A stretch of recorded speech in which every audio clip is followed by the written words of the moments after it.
The hearing will come to order, and the purpose of this hearing is to examine the current state of conflict in Sudan, including very pervasive reports of atrocities against civilians, and to evaluate U.S. policy options to bring the fighting to an end.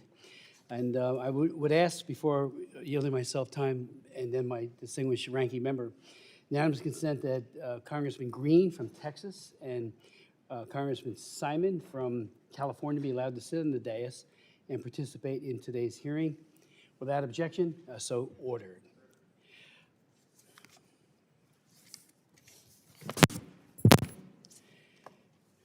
Good afternoon, and I do thank our distinguished witness from the State Department for his flexibility and my ranking member. We do have a series of votes coming up which will take up about an hour and a half or more, so thank you for the flexibility.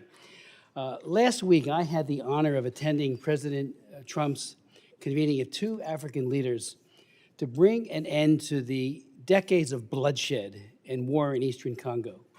It is through the President's leadership and his distinguished Secretary of State and the tireless efforts of other members of the staff that the leaders were able to sign an historic accord, the Washington Accords for Peace and Prosperity, the gravity of which we hope will result in a lasting and sustainable peace between Rwanda and the DRC. Yes, there have already been some setbacks, but it is a well-meaning and I think a well-articulated effort. And again, being at that signing ceremony, I've worked on the DR Congo issue for 3 decades, and I almost couldn't believe that this was happening as it did last week. The President is a man of peace, peace through strength, and I am encouraged by his focus on engagement on Sudan. Sudan is under the darkest clouds, a catastrophe that has for far too long been met with paralysis by the international community. The people of Sudan have been subjected to unbearable pain, suffering, and loss of life, and even slavery for decades. 3 decades ago, in 1996, I chaired a hearing on the scourge of slavery in Sudan and in Mauritania, where we heard testimony that absolutely chilled our souls. I went to Khartoum in August of 2005 and met with President Omar al-Bashir and other government officials to press for an end to the genocide in Darfur. The meeting was necessarily contentious. Bashir denied any wrongdoing or complicity in the Darfur genocide. In 2009, however, Bashir was charged by the ICC with committing war crimes and crimes against humanity. And in 2010, he was the first person ever charged for the crime of genocide. After meetings with Bashir and other government officials, my staff director, Greg Simpkins, and I visited 2 refugee camps in Darfur, Kama Camp, and stayed overnight in another, Mukjar, an experience that profoundly motivated me to do more, and others to do more, to end the mass violence. When our helicopter landed at the remote Mukjar camp, thousands of women and children danced and clapped and sang beautiful traditional African songs. The people of Darfur have a remarkable generosity and spirit, and it was awe-inspiring. Just about everyone we spoke with, however, especially the women, told us personal stories of rape, senseless beatings, and massacres by the Janjaweed and the Sudanese militias. Former Trump administration Africa director in the National Security Council, Nicole Widdersheim, who will testify today from Human Rights Watch, lived and worked in Sudan for 7 years, and she was on that trip, and she recounts it briefly in her testimony today to Mukjar. Ambassador Sam Brownback, when he was a senator, along with Congressman Frank Wolf, were the first members of Congress to visit Darfur in June of 2004. Their historic trip, followed by an aggressive advocacy for the vulnerable and the victims, helped galvanize efforts to try to end the violence. So I'm always appreciative, we all are, for what those 2 great leaders did. Former chair of the U.S. Commission on International Religious Freedom, Tony Perkins, has also led a delegation to Sudan, and in 2020 and today will testify that both the RSF and the SAF have a common enemy in Christians. Christians have been denied food aid and told, unless you leave your Christianity, you will not get any food. I mean, that is just, again, talk about coercion. Ken Isaacs of Samaritan's Purse, who testified at our subcommittee hearing this past May 22nd, will testify, and I quote in pertinent part, "Today, the humanitarian situation in Sudan has deteriorated further." That's just 6 months ago, half a year. It's gotten bad, worse. What's happening in Sudan is a man-made famine with 21 million people facing acute food insecurity and 6.5 million in or near famine. History is not just repeating itself in Sudan, it is compounding. President Trump has called Sudan the most violent place on earth and the single biggest humanitarian crisis, and said tremendous atrocities are taking place. Today, Sudan is in a state of collapse. We're witnessing a genocide that indeed echoes the horrors of the 2000s, perpetrated by the very same actors who soaked the soil of Darfur with blood for 2 decades. The Catholic bishops, and again, when the faith community speaks out, they do it at great risk. They have been very, very strong in saying we find ourselves deeply disturbed by the ongoing devastating conflicts and the dishonored peace agreements in both nations. They're talking about South Sudan as well, especially with the worsening situation in 2025. It is alarming that dialogue is no longer seen as a vehicle for harmony, healing, reconciliation, and unity, the prelates write. The bishops called out politicians in Sudan and South Sudan for astonishing lack of respect for human dignity.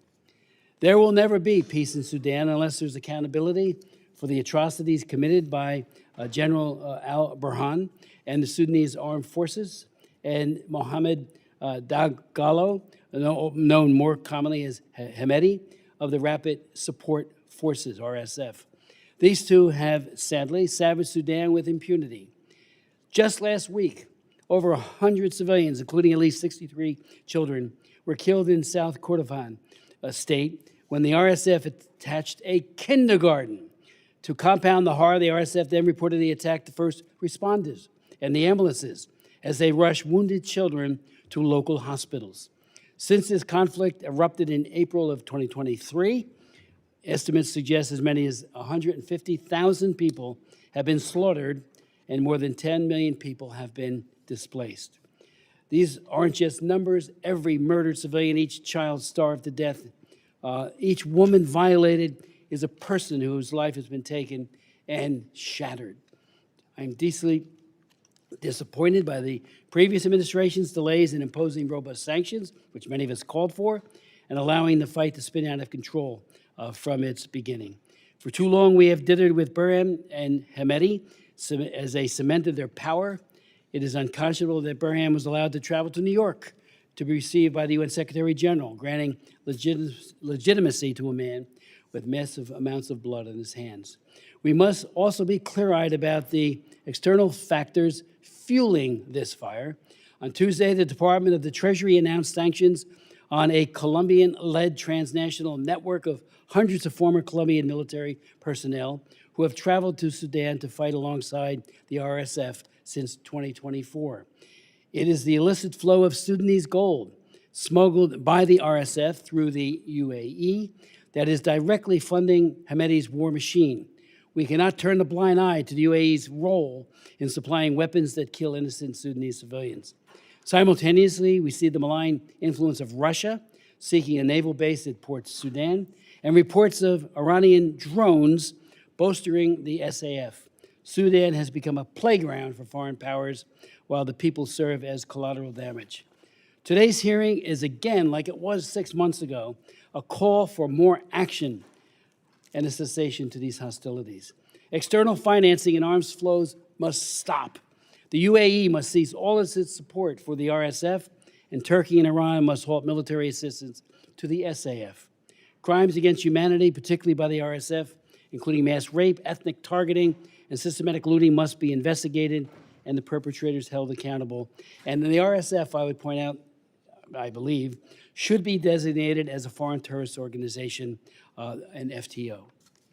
I'd like to now yield to my good friend and colleague, Ms. Jacobs, for her opening comments.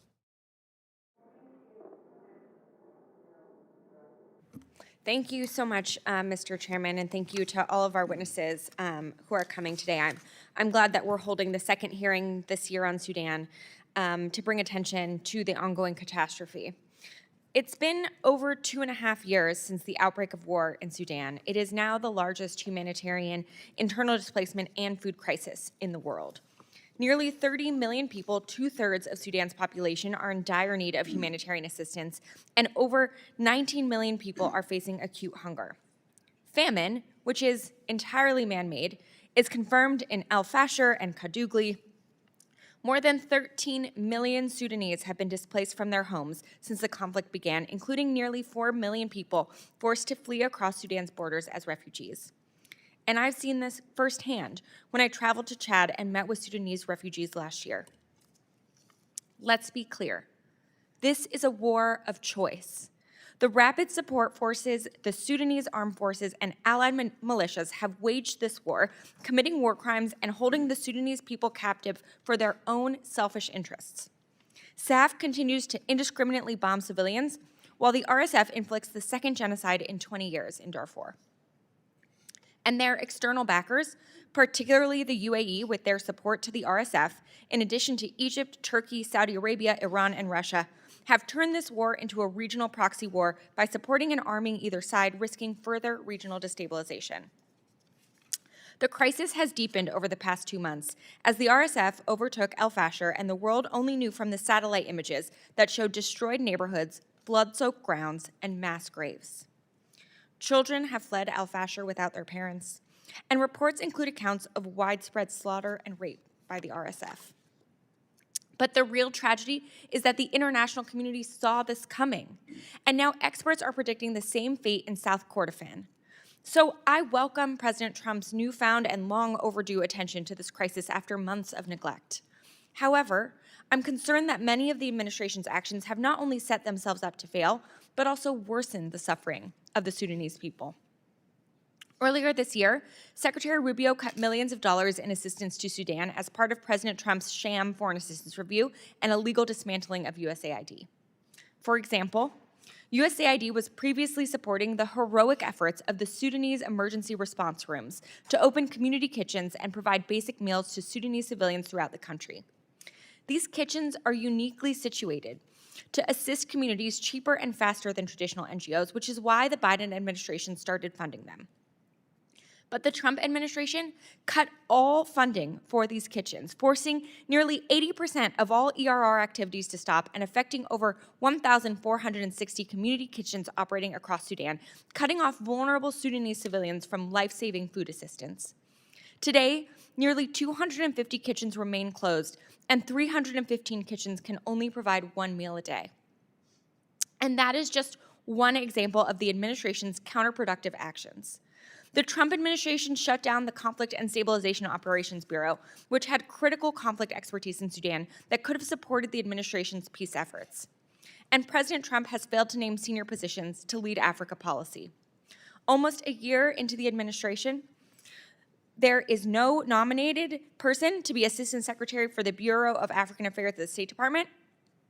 He has not only failed to appoint an NSC Senior Director for Africa, but has actually combined the Africa and Middle East Directorate, and he has so far refused to nominate a special envoy for Sudan that is required by law. I would sincerely like to believe that the president's peace agenda is real and will result in real peace. But it's hard to believe that when he has at every turn gutted our foreign policy institutions and neglected to dedicate the necessary staff and resources to make peace not just possible, but enduring. Meanwhile, the Sudanese people don't have time to wait. We need immediate action to hold external backers of the RSF and SAF accountable for their crimes and lack of commitment to a ceasefire. The UAE, for example, is the main backer of the RSF and has made it possible for its genocide to take place. At this point, we've all seen the widespread and credible reporting detailing the UAE's funneling of weapons to the RSF and their efforts to hide it. But instead of using the U.S.'s significant leverage to pressure the UAE to stop arming the RSF, the Trump administration blew through Ranking Member Meek's congressional hold in May and approved a $1 billion arms sale. And to be clear, this criticism is not specific to this administration. I was also critical of the Biden administration's unwillingness to hold the UAE accountable.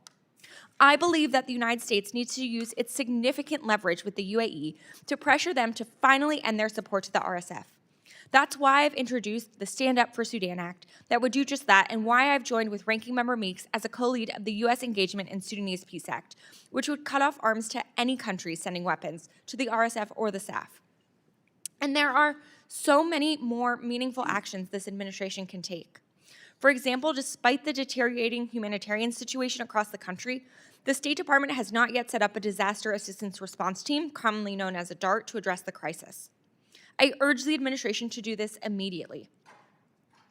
And while I was glad to see new sanctions designations on Colombian mercenaries that are fighting for the RSF, they do not designate any of the Emirati entities that are funding this scheme, including the Global Security Services Group. I urge the administration to name and sanction these entities. If President Trump is serious about the peace agenda in Sudan, he should reverse the damage that has been done to our critical programs and institutions, invest the necessary resources and staffing, and take tangible actions to help end the war in Sudan and secure a sustainable peace agreement that ends military rule, establishes a civilian government, and provides a clear roadmap to democratic elections. The Sudanese people have suffered enough. It's time for the United States and the international community to step up and focus on bringing an end to this war so the Sudanese people can finally rebuild their country. So I look forward to hearing from Deputy Assistant Secretary Spera on the State Department's plan to realize the President's interest in peace in Sudan, and from our expert panel to hear their recommendations. Thank you, Chairman Smith. I yield back. Thank you. Thank you, and let me welcome our very distinguished Deputy Assistant Secretary for the Bureau of African Affairs at the U.S. Department of State, Vincent Spera, before us today. From 2021 to 24, he served as the U.S. Consul General in Johannesburg in South Africa. His other overseas assignments include serving as Acting Deputy Chief of Mission and Political Economic Consular at the U.S. Embassy in Dar es Salaam, Tanzania, and earlier as a Political Economic and Consular Officer in Mongolia, Canada, and Chad. He has a very distinguished career, and without objection, his full vitae will be made, resume will be a part of the record, but I yield him such time as he may consume. Thank you, Mr. Chairman. Good afternoon, Ranking Member Jacobs, other members of the committee. Really appreciate the invitation to be with you today to address the horrific conflict in Sudan, which of course is well documented, began in April 2023 and has caused the world's worst humanitarian crisis. And the party's manipulation and obstruction of emergency aid have truly exacerbated the suffering of the Sudanese people. And both, as the chairman and ranking member both commented in their opening statements, this crisis and famine are man-made. Just this fall, the world watched in horror as the paramilitary rapid support forces attacked civilians, as thousands of them fled al-Fashir in North Darfur. And survivors reaching humanitarian hubs have described sexual violence, summary executions, and other unspeakable atrocities. And tens of thousands of missing civilians never reach safety. And sadly, today, the RSF is repeating those tactics in the Kordofans. From our perspective, there are no good actors in this conflict. The Sudanese Armed Forces, known as the SAF, have also committed atrocities, and the administration unequivocally condemns the atrocities committed by both parties. Members of the RSF and allied militias have committed genocide, war crimes, crimes against humanity, and ethnic cleansing. And members of the SAF have also committed war crimes, including in May when the United States announced the government of Sudan used chemical weapons in 2024. As President and Secretary Rubio have both emphasized, the administration is committed to helping end these atrocities in Sudan. We have held bad actors accountable, including by sanctioning both the SAF and RSF leaders and individuals from and supporters of both parties. Since the war began, up to and including the sanctions just mentioned, we've sanctioned over 40 individuals and entities to impose real consequences for fueling the conflict. That includes a September sanctioning of SAF-aligned Islamic actors to limit Islamist influence and curtail Iran's destabilizing influence. And then just 2 days ago, as Ranking Member mentioned, the sanctioning of Colombian entities and individuals that directly supported the RSF's horrific acts. These sanctions send a clear message that the conflict and external support to the warring parties must stop, and that will continue to hold malign actors accountable. Under President Trump's leadership and at his direct instructions, Secretary Rubio and Senior Advisor Mossad Boulos have been spearheading negotiations with the belligerents and regional stakeholders. The President is personally driving this effort as we work with the Quad members of Egypt, Saudi Arabia, and the United Arab Emirates, as well as other partners, to facilitate a humanitarian truce and end the external financial and military support fueling the violence. We've put forward a strong text for a humanitarian truce and urged the parties to accept it without any preconditions. Also underscored that all parties need to honor their humanitarian commitments, including refraining from attacking civilians and allowing full, safe, and unimpeded humanitarian access throughout the country. The United States also remains the leader on humanitarian assistance, but we cannot do it alone. However, under this administration, we have provided more than $405 million in assistance for people in need in Sudan, and that includes life-saving food assistance, nutrition, health services, sanitation, and shelter. But as we sit here now, the onus is on the RSF and SAF to agree to end this war. President Trump recognizes the importance of ending this conflict and that an unstable Sudan threatens regional stability along the critical Red Sea corridor. It also creates a permissive environment for terrorists, adversaries such as Iran, and transnational criminal organizations. As a closing note to my statement, I just note that I first worked in Sudan in the early 2000s as a junior officer in Chad during the height of the Darfur genocide, supporting congressional delegations visiting refugees fleeing across the border. Perhaps, Mr. Chairman, associated with some of the trips you referenced in your opening statement to the region. I later worked in Sudan in the Bureau of Democracy, Human Rights, and Labor after the fall of Bashir.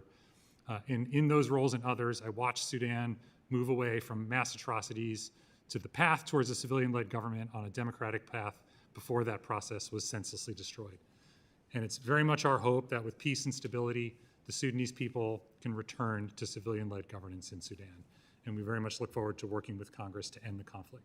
Thank you very much for the time and look forward to the engagement. Thank you so very much, Mr. Secretary.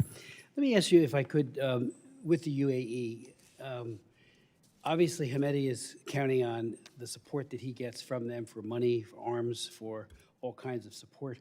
Why can't that be turned off overnight? I mean, it seems to me that we do have a relationship with the UAE that's very real and robust. That to me is, you know, if that stops, it will provide an opportunity, and they are part of the Quad, it will provide an opportunity for a cessation of hostilities to occur. And secondly, with regards to the African Union peace and security efforts, what are they doing? You know, AU increasingly was taking on a more robust role during the last crisis in Sudan, in South Sudan. And, you know, the talk was, and it was very real, that more of the peacekeepers need to be not just blue helmets, but people that are, you know, under African Union leadership. And I'm not sure what role, you can tell us, they're playing to just get the warring factions to stop it. And then on the humanitarian access, what are we finding in terms of groups being able to get in safely? We know that convoys of World Food Program and others have been attacked. You know, humanitarian workers are there to do nothing but save and preserve life. And yet they become then the victims as well. And of course, then what they would bring to the victims of this violence never shows up. So as a beginning, some of those thoughts, your thoughts. Thank you, Mr. Chairman. I appreciate those questions. I'll try to take them in order. First, on the external support to the parties, I think just to refer to Secretary Rubio, he's been very clear that we need to do everything we can to bring an end to external support, and that needs to stop. In our view, we've been making the case at the highest levels and working through the Quad and other mechanisms with any and all parties that have influence on the actors to bring an end to that support. And when we talk about external support, that's not just direct support to the parties, but also indirect support through other countries. So that is absolutely a major focus of the Quad, and I think I refer to the September Quad statement where it's very clear that the Quad and its members are committed to bringing an end to that. On the African Union, yes, absolutely. We're in regular contact and engaged with the African Union, both on the need to press the two belligerent parties to bring an end to this conflict. Our efforts right now, again, referring to the Quad statement, we're focused on a roadmap to peace, starting with the humanitarian truce to allow for the delivery of more humanitarian assistance, which would create the conditions for political dialogue and ultimately a civilian-led process. Right now, our strong emphasis is that the parties need to accept that humanitarian truce as the first step along that roadmap. And the African Union, we're working in close contact with them to exert any and all pressure on both the SAF and the RSF to agree to that truce to allow this process to move forward and bring an end to the conflict. We also are working very closely with the African Union and other partners about creating the conditions for civilian-led dialogue. There's a wide range of civilian groups that are committed to a future peaceful, prosperous Sudan, and the African Union has an outsized role to play in bringing coordination and cohesion to that efforts to help integrate a future civilian-led government into the broader African Union community. On your question on humanitarian assistance, you absolutely agree with you. The conditions on the ground are extremely difficult and challenging, not just for civilians, but as you note, the humanitarian workers themselves. We're pressing all the parties on the critical role of protecting workers, but there are some avenues of support getting in. We've pressed the parties to keep the Adre border crossing opening on Chad. That's open through the end of the year. Of course, that needs to remain open for longer. Some supplies are getting into Tawila to the west of El Fasher.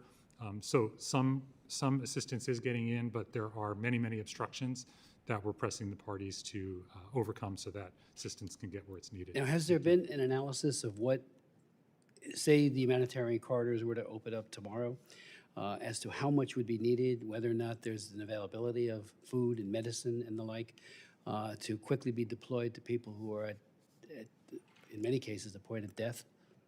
Yeah, thank you. I'd have to get back to you on any specifics on pipeline or readiness, but at the moment, our real focus is on the protection issues and opening up that access due to these man-made bureaucratic obstacles that are preventing the delivery of assistance. How helpful has been the United Nations in this process, particularly, WFP and some of the other, that's, to me, is one of the best organizations on the planet. Absolutely, especially OCHA. We're in constant contact with OCHA.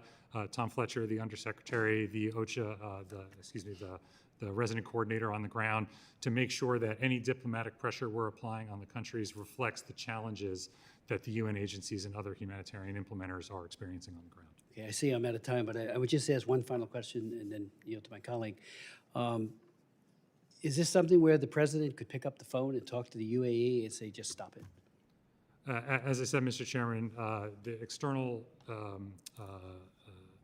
the role of all the partners in this effort is a major emphasis, and we're exerting all the pressure we can, including through the Quad and other mechanisms. Because I know we have very little influence on Iran and their support for the government, forces, but it seems that we would have a disproportionate ability there to effectuate change. We're very focused on that, as the Secretary said. Thank you. Ms. Jacobs. Thank you, Mr. Chairman. I actually want to follow up on the chairman's questions about external actors, in particular UAE. We've seen over the past 2.5 years many credible reports by the New York Times, the Wall Street Journal, the State Department-funded Sudan Conflict Observatory, France 24, Reuters, Amnesty International, and the UN panel of experts, and our own intelligence, that the UAE is sending weapons to the RSF and continues to do so. I would like to ask unanimous consent to enter into the record one of the most recent reports, a Wall Street Journal article, How UAE Arms Bolstered a Sudanese Militia Accused of Genocide. Thank you.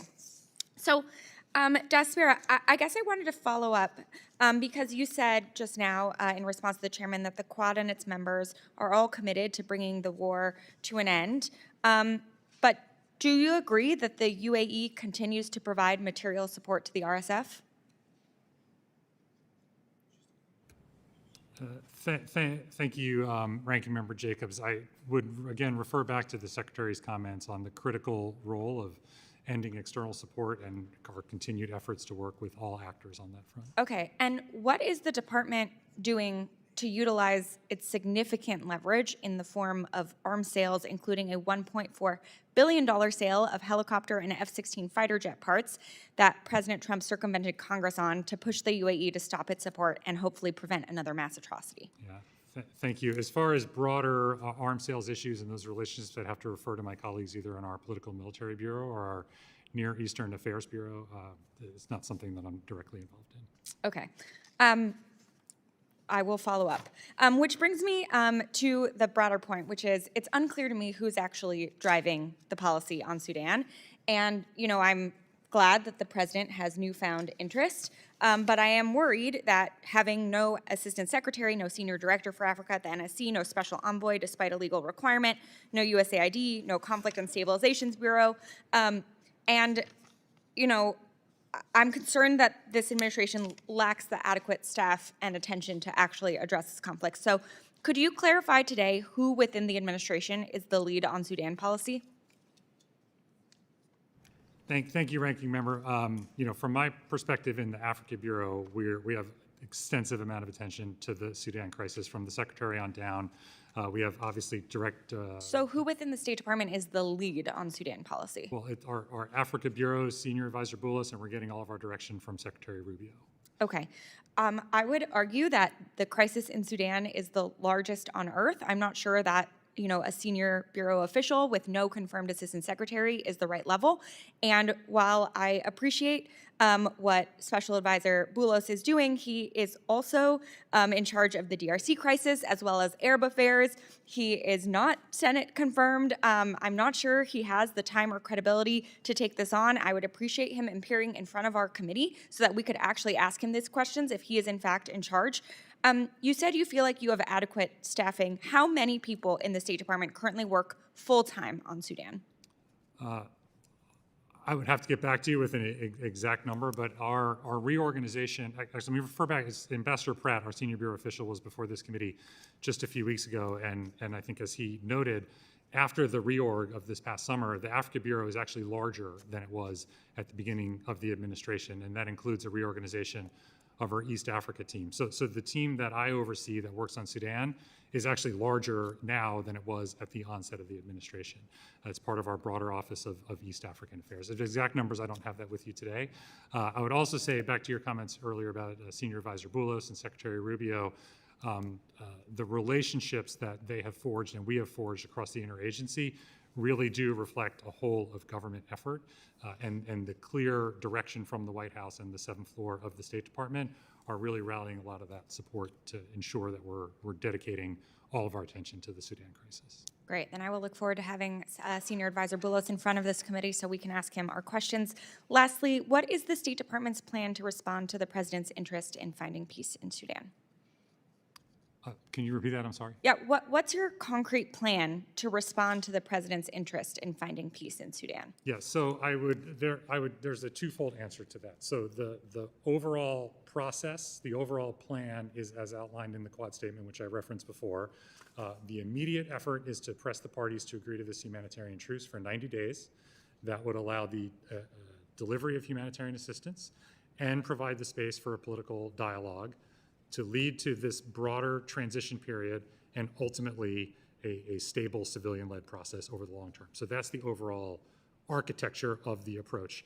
Within the department, we do that in really 3 different pillars to our approach.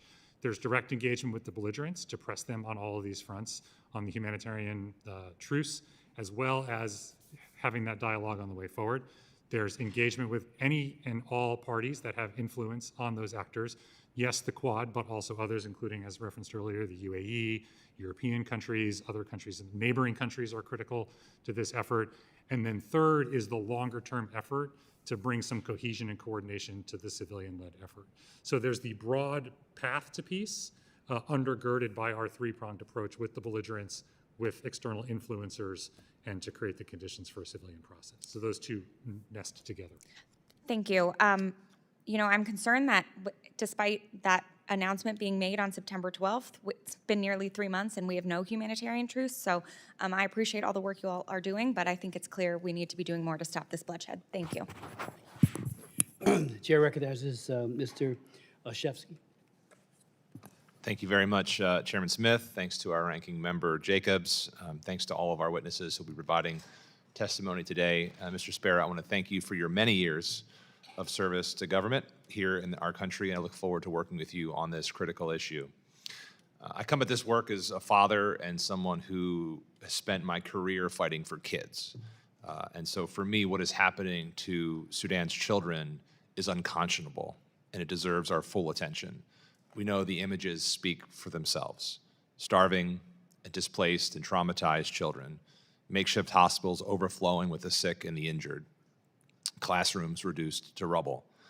Every parent understands the fear of being unable to protect your child. For families in Sudan, this is now, unfortunately, their daily reality. Even places that should offer refuge, like schools and hospitals, have turned into battlegrounds. A recent drone strike on a kindergarten in South Kordofan that killed dozens of children, a drone strike on a school in Kumo that killed school students, and the evidence of mass killings at a children's hospital in El Fashour are just a few of many examples of how children are being explicitly targeted. These attacks are unconscionable. Sudan now represents the world's largest children's crisis. More than 15 million children in Sudan need life-saving assistance. Nearly 4 million children under the age of 5, 4 million children under the age of 5 are experiencing acute malnutrition. More than 6 million children have been forcibly displaced due to the conflict, the world's largest displacement crisis for children. And as we have saw, schools have been turned into shelters or battlegrounds. 90% of school-aged children have no access to formal education, representing the largest education crisis in the world. Girls are especially at risk of sexual violence and trafficking, and young Sudanese boys are being abducted into armed groups and forced into the fight. None of this is inevitable. It is a result of choices made by parties to this conflict and those who enable them. Children are being starved by blocked aid, put in harm's way by attacks on civilian infrastructure, and ignored when negotiations treat their protection as an afterthought. Changing the course for Sudan's children will require focused, deliberate action. So I was here to ask a few questions about the State Department's work specifically on that front. First, given the scale of violence against children in Sudan, how is the State Department prioritizing the protection of children in its diplomatic and humanitarian efforts? And I'm specifically interested in what concrete steps the State Department is taking to ensure that child protection is a central pillar of the U.S. response across Sudan. Thank you, Congressman. Really appreciate that question and your focus on the issue. This entire issue of civilian protection really is at the core of what's been discussed so far in this hearing, that this crisis is man-made and that this has been the deliberate obstruction and choices made by both the SAF and the RSF, not just to block or prevent the delivery of aid, but also take actions that are harming civilians, including children and others. So our constant focus in our engagements with them and our engagements with all other partners is on the importance of protecting humanitarian workers, protecting civilians, and really choosing to let assistance in and ensure that the people of Sudan are put first, which sadly has not been the case on either side. Appreciate that. Also wanted to just ask you briefly in my remaining time about unaccompanied children, many of whom who have been arriving in Tooele following the assaults and the attacks that we've seen. Can you talk to me about how the State Department is currently supporting or planning to support children through enhanced protection and a sufficiently scaled up response to address these unique humanitarian needs?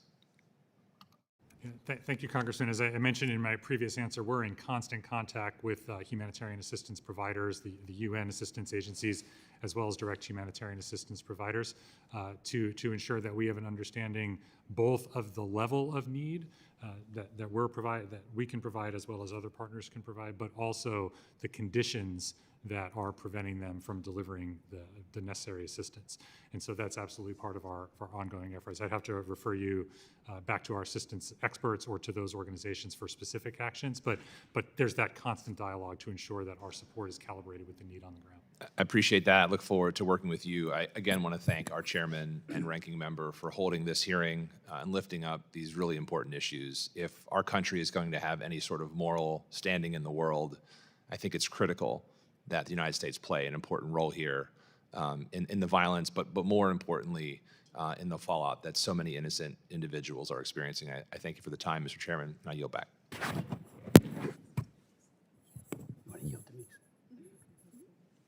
Okay. Chair recognizes Mr. Meeks.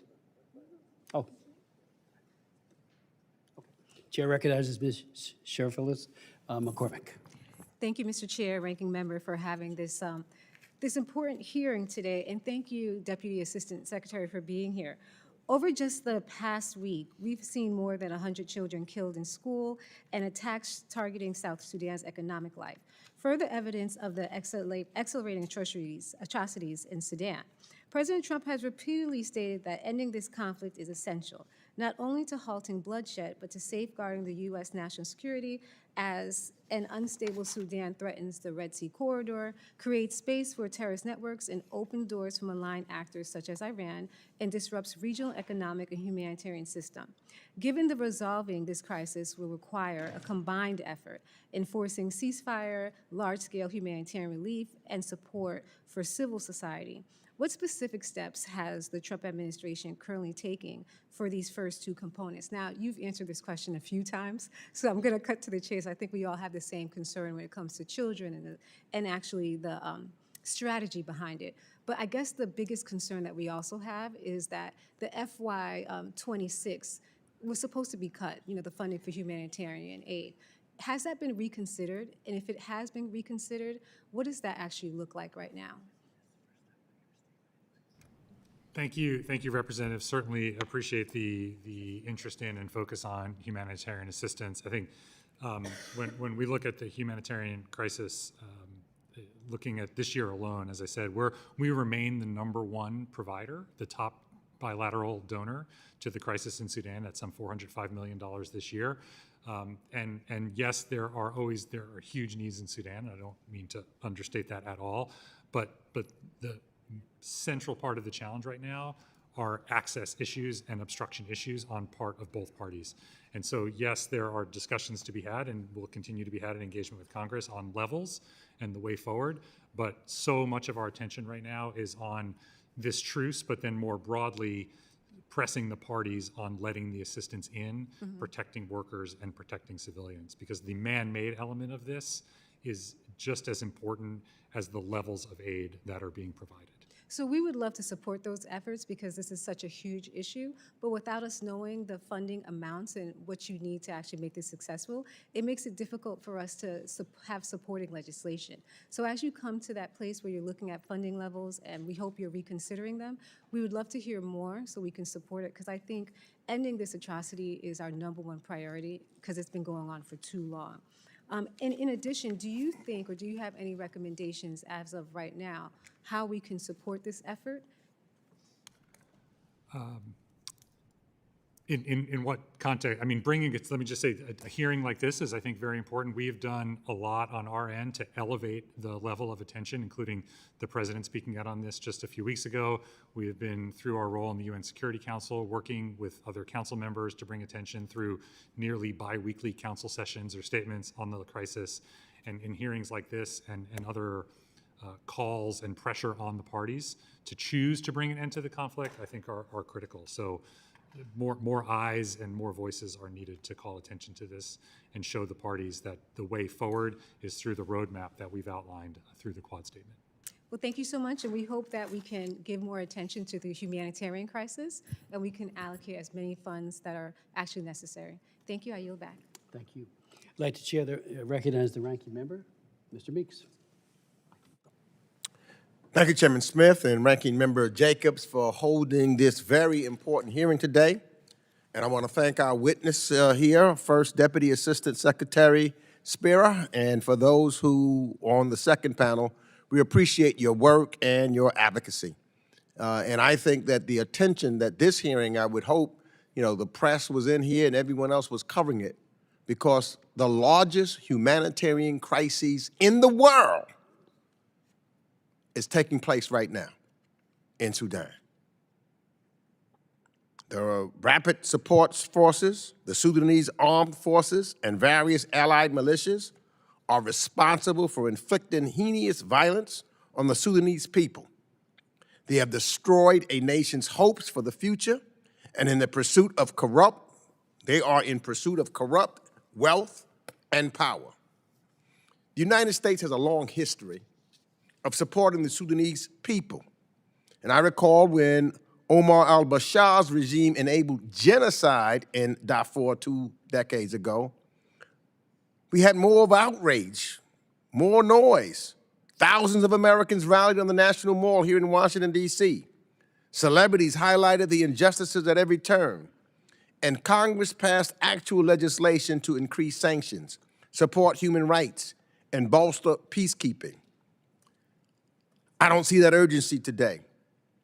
And I believe we cannot allow this to be a forgotten conflict. In fact, I can recall myself and a number of members of Congress going to Darfur and confronting al-Bashir directly. We cannot allow and cannot be numb to mass displacement, mass starvation, and mass graves. I think it's past time for Congress and for the administration to take action collectively. This means not only pressing the RSF and SAF to agree to ceasefire and negotiations, but also enforcing real consequences for external actors, all of them, who continue to fuel the conflict by providing arms or money or mercenaries.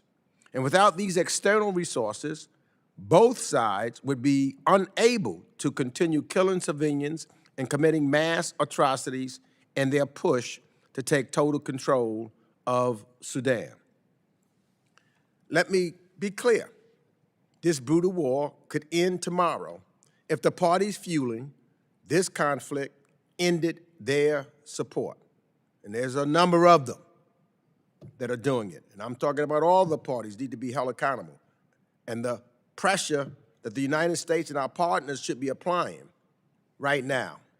Instead of, what I see, and I don't know the active involvement in how we are pushing the Quad with diplomats, not just cutting deals and trying to see, where we get some resources or some minerals or something of that nature, and not trying to just get a title to try to get an award or something of that nature. I'm talking about being ready to pick up the phone and make a real impact and talk to all of the members of the Quad and get them together. For example, one of the things that I wanted to ask you and to talk about was the United States, what they could do right now to help bolster a responsible regional approach to end the fighting in Sudan is to make this a priority engagement with other African leaders. A great opportunity to do that would have been during the U.S. African Leaders Summit, the ALS, which unfortunately what happened, President Trump was required to have the ALS by law to convene it this year. It's now December 11th, and there's no ALS has been held. When members of this committee wrote to Secretary Rubio about this, we received a response that noted the importance of the ALS, but contained no commitment to the summit, either this year or even next year. So I'm just asking you, will you commit today that the United States will hold the U.S. Africa Leaders Summit next year so that we can have a direct and get the African leaders involved, along with compelling and talking to those of the Quad to really get something done?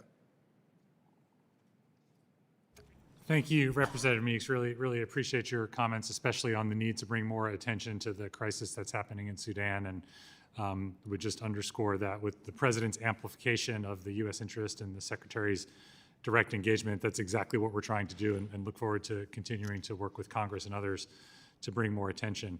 On the Africa Leaders Summit, I'm not able to sit here today and announce that we have a date or time, but we're constantly working with the White House and across the administration to look at options for high-level engagement. I would point to the fact that there have been a wide range of high-level engagements, including at the presidential level in Africa. As was referenced in the opening statements, we had the peace signing just last week between DRC and Rwanda. Those two presidents were also at the White House back in June. We've had engagements throughout the year, including in July when the president hosted African leaders at the White House. So we are continuing to maintain that high level of engagement with senior leaders at the across the African continent on these issues of critical importance. Yes, on the security front, on issues like Sudan, on issues like the conflict in the Congo, but also on our broader prosperity agenda, really looking at efforts to bolster our development agenda through a commercial lens that brings prosperity both to Africa and to the United States. Well, look, and it's got to be more about the American people. Let me just ask this, because I know the Quad countries, for example, are pushing the RSF and the SAF to agree to a 3-month humanitarian ceasefire and want to build toward a lengthier and more sustainable ceasefire after that. But so far, the RSF has agreed in theory to a humanitarian ceasefire, but clearly that's not serious because the militia has continued to launch brutal attacks on civilians in Darfur and in the Kordofan region, and the ASF has rebuffed the humanitarian ceasefire altogether. Now, I just want to find out what's the U.S.'s approach to this, to gathering and making sure that these ceasefires hold, and how are they working with the Quad? In fact, can you tell us, in achieving peace in Sudan, how has it changed, if it has, since President Trump announced that Sudan would become a priority, if it is a priority? Thank you, Representative.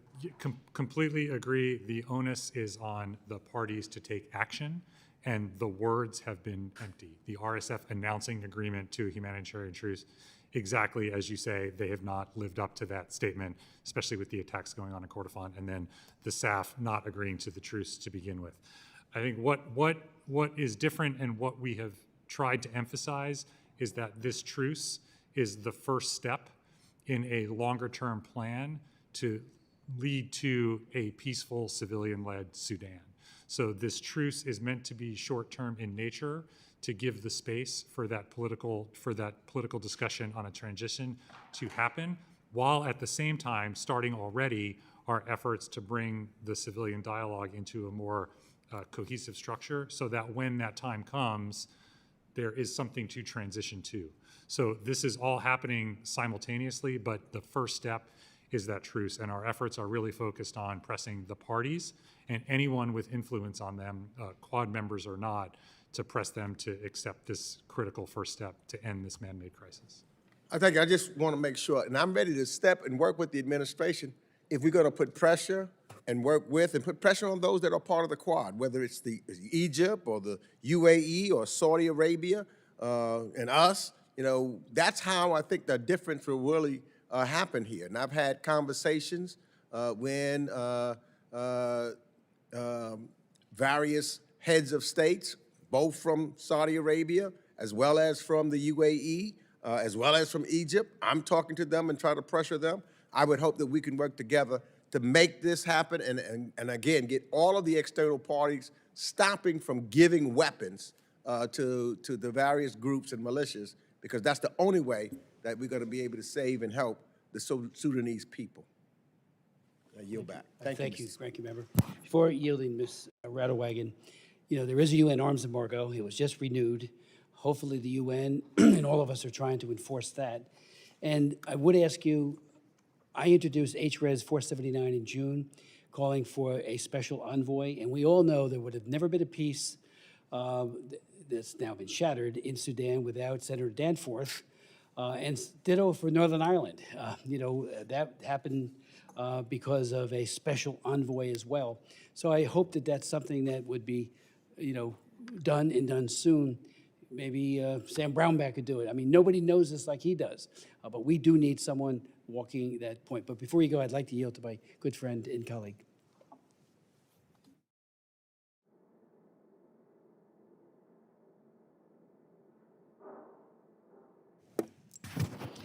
Thank you, Mr. Chairman. Let's see. What concrete and verifiable actions has the government of Sudan taken to fulfill its obligations under the Chemical Weapons Convention, and how is the department assessing the government of Sudan's compliance following credible reports of chemical weapon use? Yeah, thank you. The chemical weapons issue is obviously very serious, given our finding in our announcement that the government of Sudan did use chemical weapons, and we immediately imposed sanctions after that. We've been very clear to the authorities that they need to acknowledge that those violations took place, commit to ceasing to use chemical weapons, and fully cooperate with the Organization for the Prohibition Against Chemical Weapons. We're hoping to see that genuine leadership. It's a press we've made, and we've made very clear that if they don't take those concrete steps, that additional consequences will be imposed. But the call remains on the authorities to take the steps they need to take, and unfortunately, we have not seen them take those steps yet. There are differing reports that the SAF has offered Russia a Red Sea naval base capable of hosting up to 300 Russian personnel and multiple warships. What is the status of that agreement? How would a formalized Russian military presence at Port Sudan alter the U.S. position in East Africa? And what are the potential implications for countries in the region this base becomes a reality, if this base becomes a reality? Yeah, thank you. We're certainly aware of those reports, something that we're very focused on. We've made very clear to the parties that any action with those Russian authorities or entities could trigger real consequences. I think through our more than 40 sanctions over the course of the conflict have made clear we are willing and prepared to take action, and we've made clear that there would be consequences for actions such as that run counter to our interest, or more broadly run counter to the interest of peace and stability across Sudan and the Horn of Africa as a whole.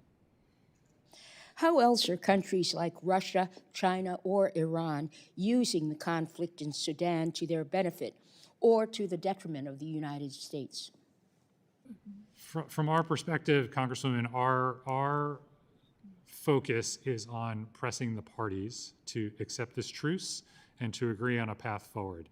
Any efforts to work with the parties that are not in furtherance of that goal run counter to peace and prosperity. So that's where our emphasis really needs to lie. So when we talk about Islamist influence, Iranian influence, other influence of bad actors, that's what we want to steer away from and get on this path that we've laid out.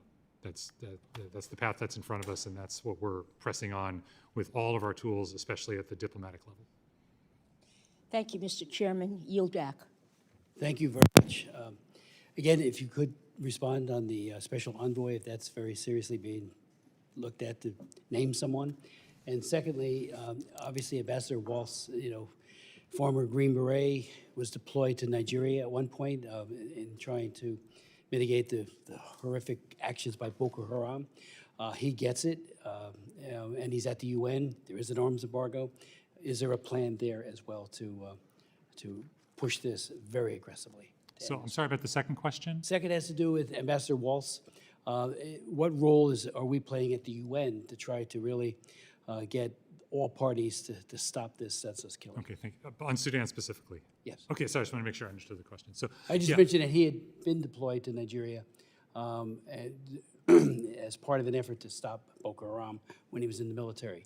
So he really understands, I think, Africa. He was on this committee, as you know. So Yeah. No, thank you. On the envoy question, I'll just say that's not a role that I'm specifically involved in my position. It would really have to, certainly aware of the legislation and that language, but I would have to refer you either to our Office of Presidential Appointments or other leadership in the department. I'm not involved in if the you could convey to selection them that process. there We'll is a certainly great convey that, interest of Chairman. you. I Ms. absolutely Jacobs understand. is a co-sponsor of our I mean, I would reiterate, though, that with the Secretary's involvement and Senior Advisor Boulos, we're getting very clear direction and guidance on the way forward, and really has the department focused on this. But absolutely, we'll relay that. Thank you. As far as the UN and Ambassador Waltz, very close relationship with our team up in New York. Our leadership, including myself, briefed him before he took on that position, and we've really relied on his leadership in New York to ensure that Sudan remains very prominent on the Security Council's agenda through regular meetings, briefings, statements, and elsewhere. So there's a very, very close coordination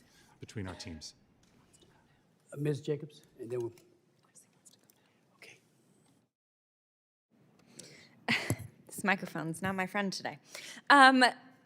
Spera, in the days before El Fasher fell to the RSF, the State Department reportedly hosted indirect talks in Washington among the Quad members and representatives of the SAF and the RSF.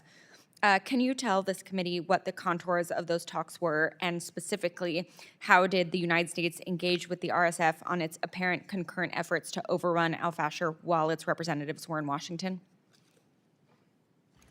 Thank you, Representative Jacobs. As far as specifics of the diplomatic engagement, I mean, I can't really get into details, but we, as part of the strategy I outlined earlier, it's critical that we remain in direct contact with all the I understand that, but knowing what had happened as a result of RSF attacks on the Zamzam displaced persons camp and previously in the city of El Geneina, were there any consequences discussed for the potential fall of El Fasher while you were meeting with RSF representatives? We've been in direct contact with, we've been in contact with all the parties throughout, and absolutely pressing on the need to avoid the humanitarian crisis in El Fasher.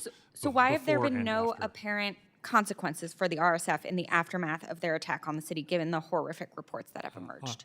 And El Fasher specifically, I mean, I would point to the sanctions on the Colombian mercenaries just 2 days ago, but we've taken direct action against the RSF. Its leader is sanctioned. Other members of the RSF have been sanctioned. We've imposed a wide range of consequences throughout the conflict. And on that note, General Hamedi's younger brother, Algoni, was here for those talks. However, I believe he has been designated for sanctions, and he reportedly stayed at the Waldorf Hotel here in D.C. Did the administration grant any special licenses to enable his stay? As far as licenses, I'm not sure what that would refer to. I mean, we engage with all the parties. Well, sanctioned individuals usually are not allowed to stay in the United States at very nice hotels.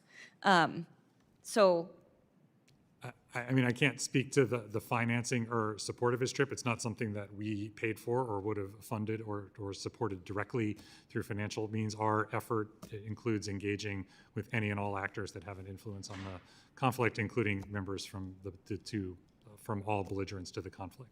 And so that's a central part of our effort, is placing that direct pressure on those in positions of authority and influence. Okay, thank you, Mr. Chairman. Thank you, sir. Thank you so very much, Mr. Secretary, and we look forward to any additional responses you might want to provide, and let's work together on trying to stop this bloodshed. Thank you very much, Mr. Chairman, Ranking Member. Really appreciate the attention to this and the opportunity to work with you. Thank you. No, there's no vote yet. We know that Ambassador Sam Brownback does have to, he has an engagement and he can't miss it.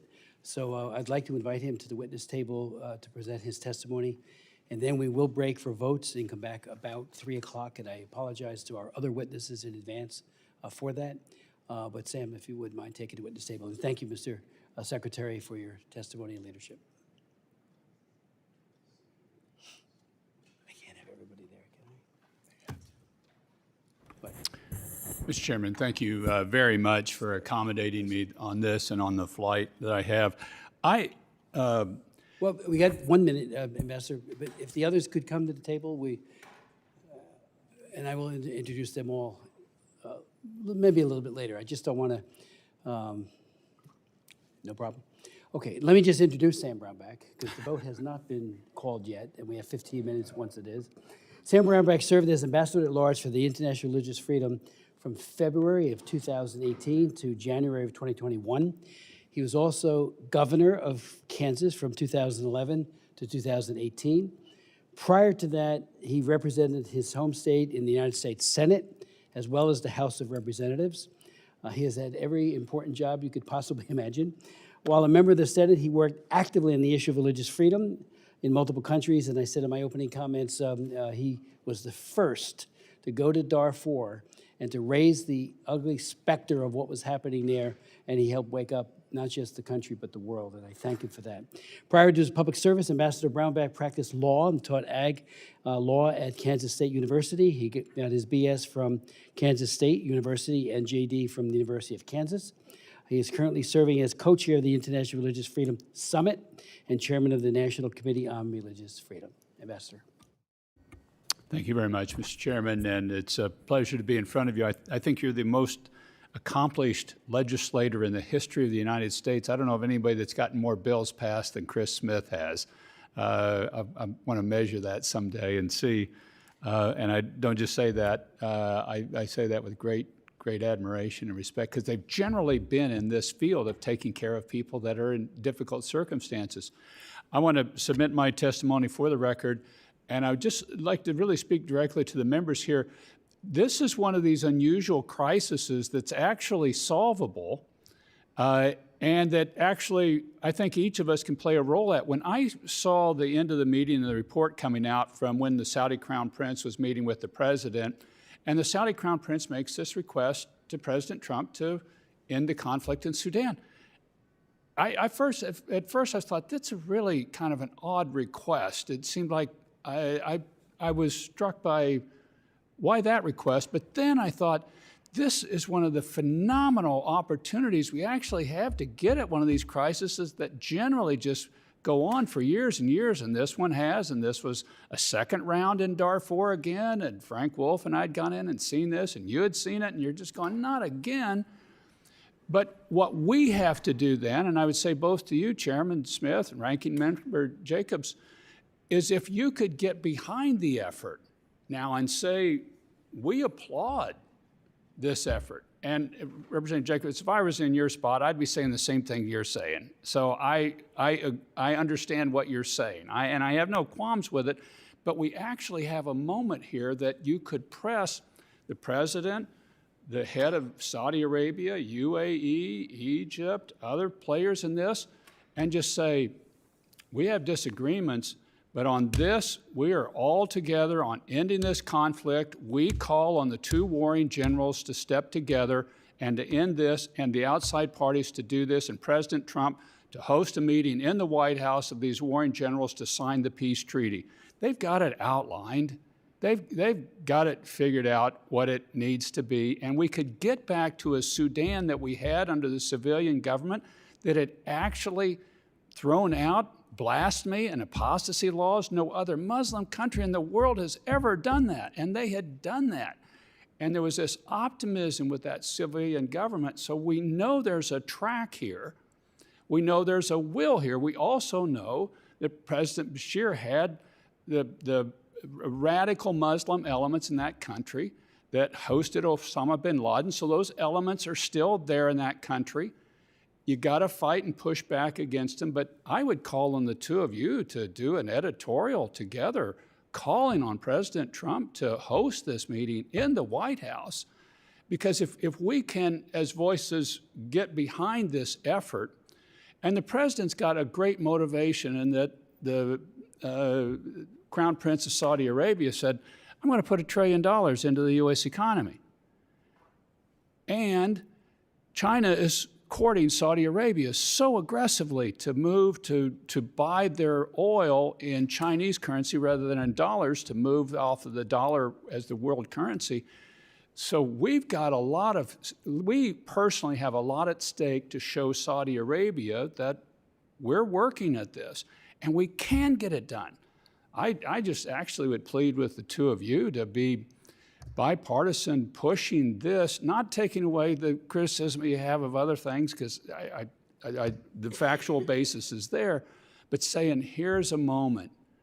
I remember when I got together with a congressman from New Jersey, Don Payne, and we carried that original Darfur resolution, and to get that designated as a genocide, first time it had ever been done, while there was a genocide proceeding. It was going on at that time. And he and I got together on that and got it through. And Secretary Powell signed on, declared it a genocide, and I think it was helpful in ending that. I actually think you guys have a pretty interesting role you could play right now of saying, we disagree on a lot of things. We really agree with the president hosting these two warring generals and signing the agreement that we know what can be done, and doing it now, because you do have, everybody knows the numbers on this. We actually have a path. We actually have a path on this one.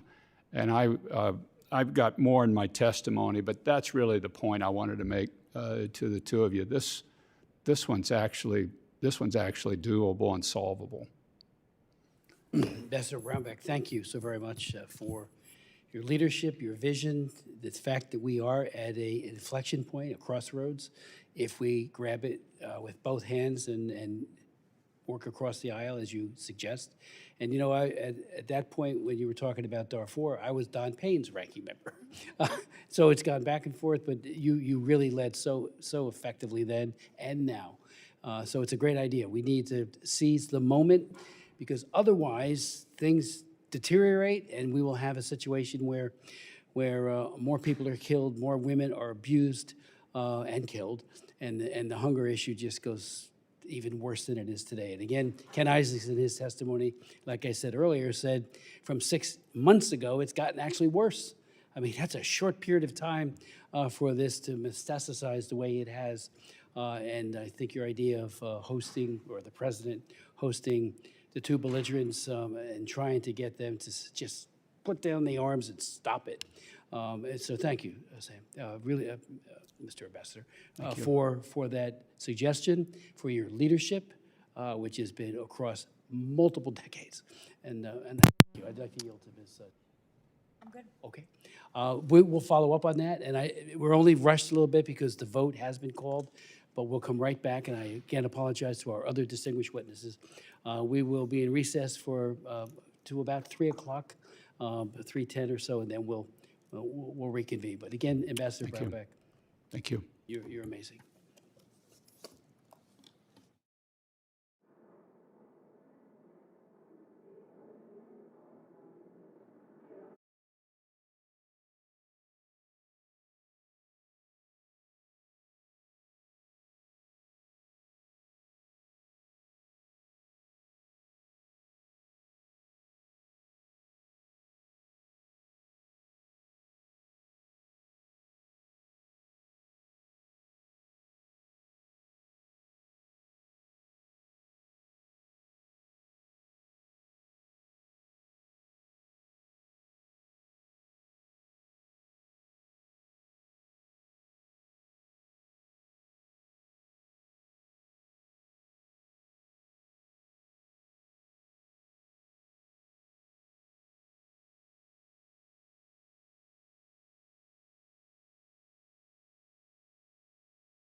The committee will come to order, and again, I apologize to our very distinguished witnesses and guests for the delay because of the votes.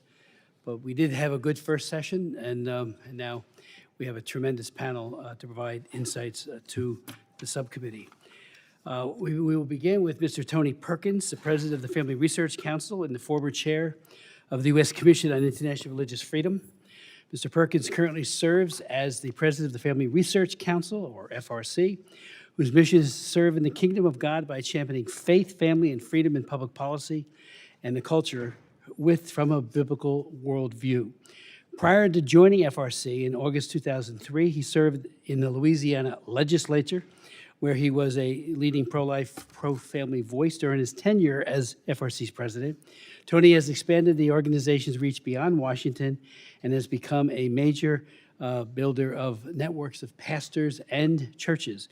He also, as I said in my opening comments, did travel to Sudan in 2020, led a religious freedom mission there, and did a tremendous job before, during, and after in trying to, again, bring the blessings of religious liberty to a place that is so incredibly challenged. We'll then hear from Ken Isaacs, the Vice President of Programs and Government Relations at Samaritan's Purse. As Vice President of Programs and Government Relations, Ken oversees all international relief projects for Samaritan's Purse. He has more than 35 years of experience in working in the relief and development communities, and his work has taken him to over 150 countries in response to global emergencies resulting from wars, complex crises, famines, and natural disasters. I would point out that I and members of this subcommittee and our staff often ask Ken for insights about what's happening in a given country, the work of Samaritan's Purse, both internationally and domestically, and even during the COVID crisis. I remember we had one of your top docs who contracted COVID and made his way back here and actually survived and persevered, but he came and testified and did a tremendous job coming out of Sierra Leone and Liberia as he did. We'll then hear from Ms. Nicole Widdersheim. Am I getting that right? Cool.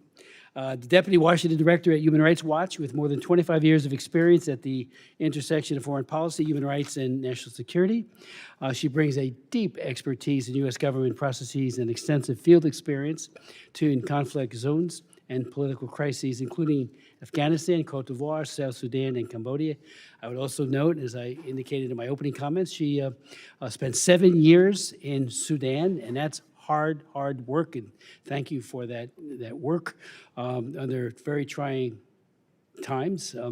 Was there when I led a delegation that went to Mukjar, and that was just an amazing experience for me, and I hope it was good for you. But the hope that those people had, which has now been dashed under the current crisis. So, Mr. Perkins, the floor is yours. Thank you, Mr. Chairman, Ranking Member Jacobs, members of the subcommittee. Thank you for the opportunity to testify today. As Chairman Smith mentioned, I served on the U.S. Commission on International Religious Freedom from 2018 to 2022, served as both Vice Chair and Chair, and I currently serve as President of the Family Research Council, where we care deeply about protecting and promoting fundamental human rights. Foremost among those is religious freedom. In Congress, in part because of your leadership, Mr. Chairman, recognized the strategic importance of this principle when Congress enacted the International Religious Freedom Act in 1998. And research since then has affirmed what RFRA presupposed, that countries that safeguard religious freedom experience greater social stability and, in many cases, stronger economic performance, conditions that are desperately needed in war-torn Sudan. In 2020, while serving on the USERF Commission, I participated in, I think, what is the most recent USERF visit to Sudan. During that trip, I met with the transitional Prime Minister, Hamdok, who was, I think, taking meaningful steps to improve religious freedom. And those reforms actually led to Sudan's removal from the U.S. list of countries of particular concern after 20 years. But sadly, the progress we witness has collapsed, and ethnic and religious-driven violence has again engulfed the country. Sudan is once more making headlines for horrific violence, which is driving an international humanitarian crisis. But this current calamity cannot be understood in isolation.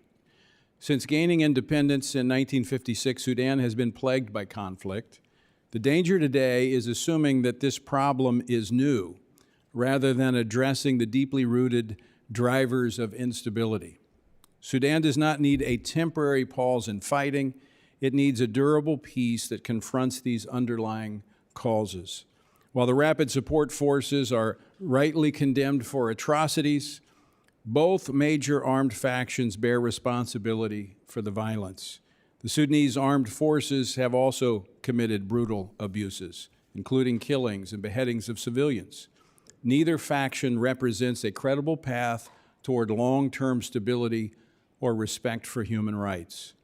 Many will recall Omar al-Bashir, who ruled from 1989 to 2019. He created the militias, the predecessors of today's RSF, as instruments of jihadist ethnic cleansing against Christians and African tribes. At that time, the RSF and the SAF, they actually worked together. They only became rivals after the coup that removed al-Bashir. The extremist ideologies and structures that fueled past persecution continue to animate both armed groups today. Although the RSF and the SAF are fighting each other, they share a common hostility toward Christian communities, whom they do not view as fitting their vision for the future of Sudan. Churches have been targeted by both factions. Christians have been denied food, aid, and told, quote, "unless you leave your Christianity, no food for you." They and countless Muslims, Africans, and other vulnerable communities are the true victims of this war.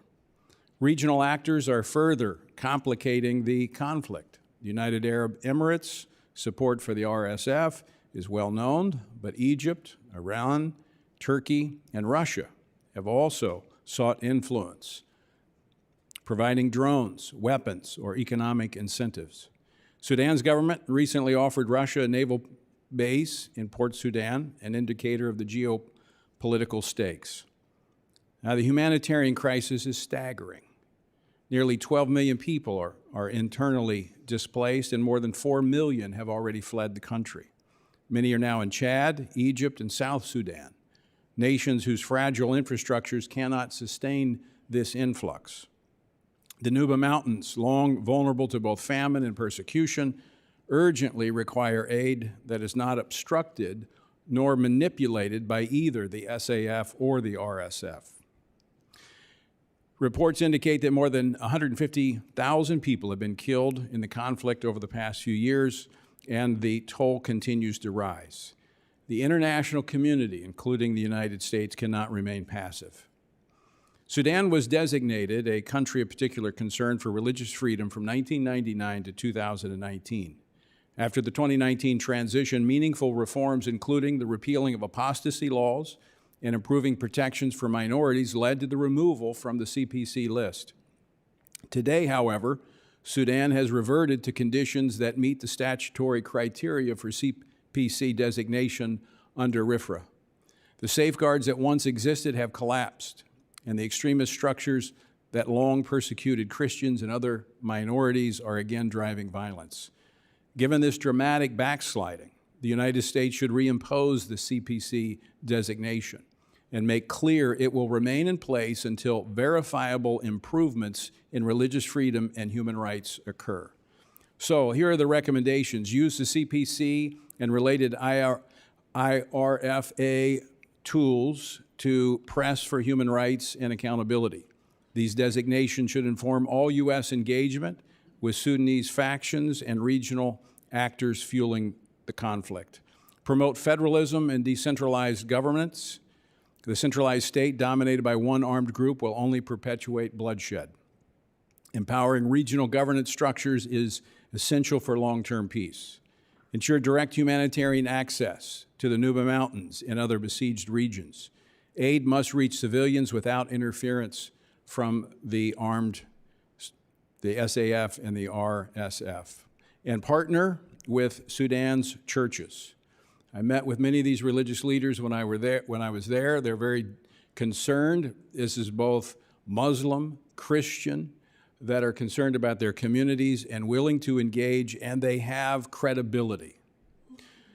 As I close, I just want to offer a reflection drawn from my visit to Sudan.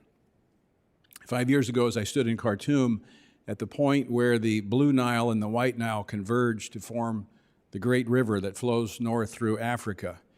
Each tributary has its own origin and path, yet they meet, and I stood at the single point that shapes everything downstream. It really is a picture. Sudan stands at such a confluence today. Its troubled history meets a present moment filled with danger, but also with possibility of renewal. What flows from this convergence will determine not only Sudan's future, but also the stability of the entire region. My hope is that the United States will use its diplomatic, humanitarian, and economic tools to help ensure that what flows forward is justice, peace, and genuine freedom for all Sudanese people. Mr. Perkins, thank you so very much for your testimony. Mr. Isaacs.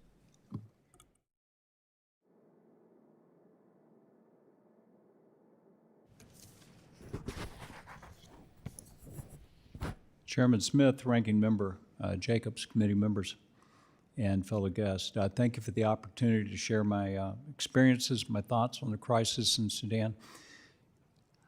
I can't remember how many times I've been in this room making testimonies. And I've been working in Sudan since 1993. So what is it that keeps the cycle going? It's a legitimate question.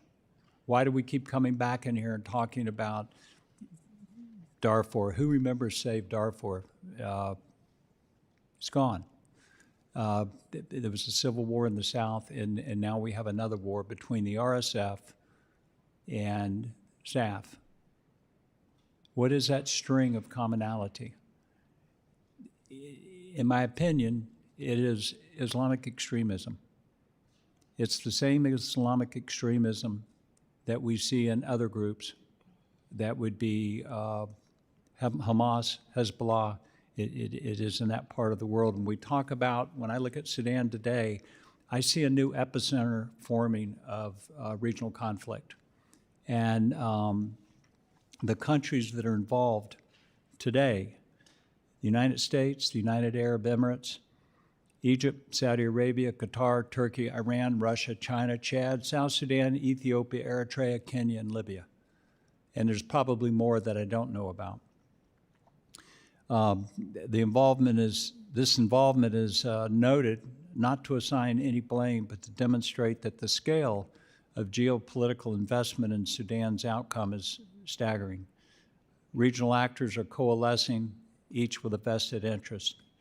Ending the war cannot be achieved by isolating any one actor, but it's going to require coordinated restraint among many. Since 1989, Sudanese politics have been dominated by ideological positioning driven by the Muslim Brotherhood.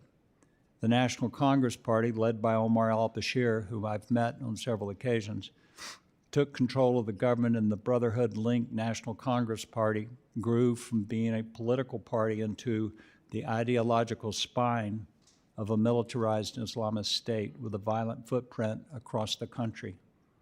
As a perpetrator of this violence, Bashir created the Janjaweed militia in the early 2000s as a tool to control insurgency in Darfur. In 2013, the NCP formalized the Janjaweed by presidential decree into a paramilitary group, the Rapid Support Forces. In 2019, after months of mass civilian protests demanding an end, this is the people of Sudan raising up. They demanded an end to Islamist authoritarian rule, and Sudan's military removed President Omar Bashir and formed a transitional government with civilian leaders. This transitional council collapsed in October of 2021 when military leaders, reportedly led by General Abdel Fattah al-Burhan and supported by General Mohammed Dagalo Hamedi, staged a coup, detaining Prime Minister Abdullah Hamdok and dissolving the civilian government. Then in April of 2023, this alliance fractured and Khartoum dissolved into open conflict, which has absolutely burnt the country. The current civil war has seen the RSF position itself against the state that created it. It is crucial to keep these historical and ideological roots in mind. Both the SAF and the RSF grew out of the same ideological fabric that is woven deeply into Sudanese power structures. It is not just a fight between two generals. It is a legacy of entrenched Islamist political networks that now stand at odds with each other. You've heard the numbers many times today. My version of them are this. An estimated 30.4 million people, roughly 2/3 of the Sudanese population, need humanitarian assistance. 21 million people face acute food insecurity, and 6.5 million are in or near total famine conditions.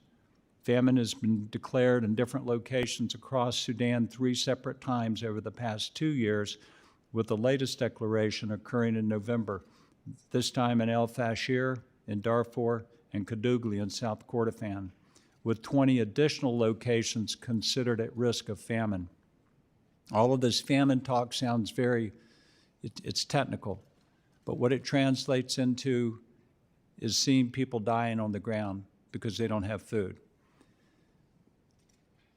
I know these things because Samaritan's Purse has been involved 2 times in 2 years in statistically proving, which is a very exhausting process, that famine has existed, that it meets the benchmarks of famine. Most recently in El Fasher, some reports state that as many as 60,000 people have been brutally murdered. I trust that all of you have seen the videos of these because it's horrific. The country has descended into an intractable war that has no military conclusion except for the continued loss of civilian life. The SAF and the RSF must be compelled to accept a ceasefire. I also want to point out there's a lot of talk today, even coming from me and others, about humanitarian needs. But you cannot solve a political problem with a humanitarian solution. I've learned that in over 35 years of doing this. The first and overriding priority must be to stop the war. The fastest way to accomplish that is to pressure both sides to accept a ceasefire. In order to actualize it, it will require observation by a credible international body. I'm actually thinking of a group of EU monitors and not something like the UN peacekeepers that were in Darfur back when you were there.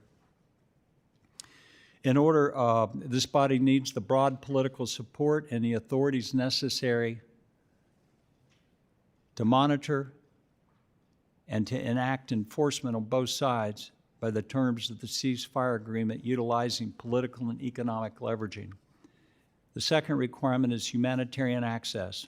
There's been a lot said about that today. Sudan's civilians are not simply caught in the crossfire, they're being starved by the collapse of all of the economic and social mechanisms in their society.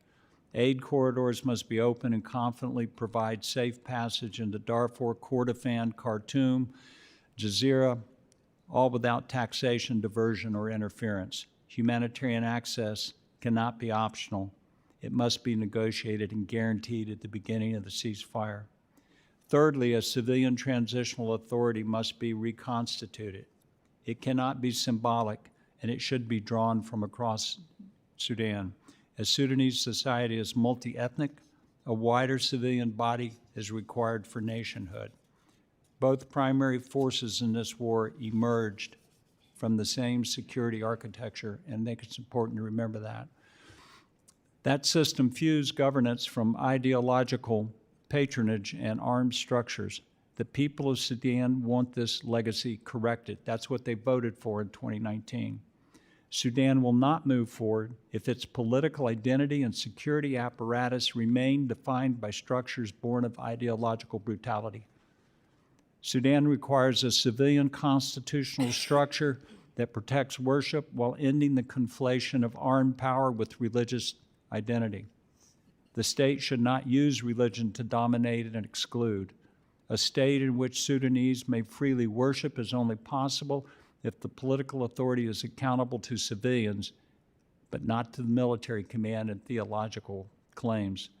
The United States is well served by a clear policy that prevents flirting with the ideological and organizational network from which emerged Al-Qaeda, Hamas, and other armed movements whose destabilizing consequences now reach from Gaza to the Red Sea.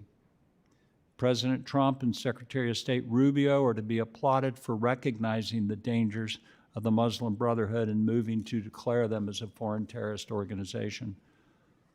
Sudan can be stable and functioning with a civilian constitutional framework where faith is protected and politics are not defined by military force. A stable, functioning Sudan is not a favor to the world, but it is an American interest. A stable Sudan will make America stronger, safer, and more prosperous. I want to thank President Trump and Secretary of State Rubio for paying attention to this matter, and I also want to thank the members of the Quad for their efforts. That includes the United States, the UAE, Saudi Arabia, and Egypt. My last statement is this: this war will not produce a victor. The war must end. Thank you. Thank you so very much, Ken, for your testimony and your leadership. Nicole, the floor is yours. Chairman Smith, Ranking Member Jacobs, and your committee colleagues, thank you so much for having this hearing today. I come to you from Human Rights Watch, but I've also had a long time in USAID, and I also served in the National Security Council as the Sudan's and Central Africa director under the first Trump administration. Congressman Smith, when I was with you on the helicopter on our way to Mukjar, I remember you were not feeling very well, and you said we must go and hear from these people. This Mukjar was one of the scenes of one of the most horrific Janjaweed attacks, and they lined the streets, as you remember, and you sat there under a tree for many hours in the Sudan heat and listened to story after story. And I'm so glad that you remembered it. I remember it distinctively. And you've never wavered in your interest and support for Sudan. And unfortunately, I think we're all here telling you that the violence that we see today is on par, if possibly not worse, than when you visited 20 years ago. So Human Rights Watch takes no US government money or no government money at all. We work in over 90 countries, and we just work to verify and document human rights abuses. We've been documenting many human rights abuses in Sudan. April 2026 will mark 3 years since a brutal war broke out in Sudan, and this conflict has been primarily a war of abuse and atrocities on civilians by both sides, the Rapid Support Forces and the Sudanese Armed Forces.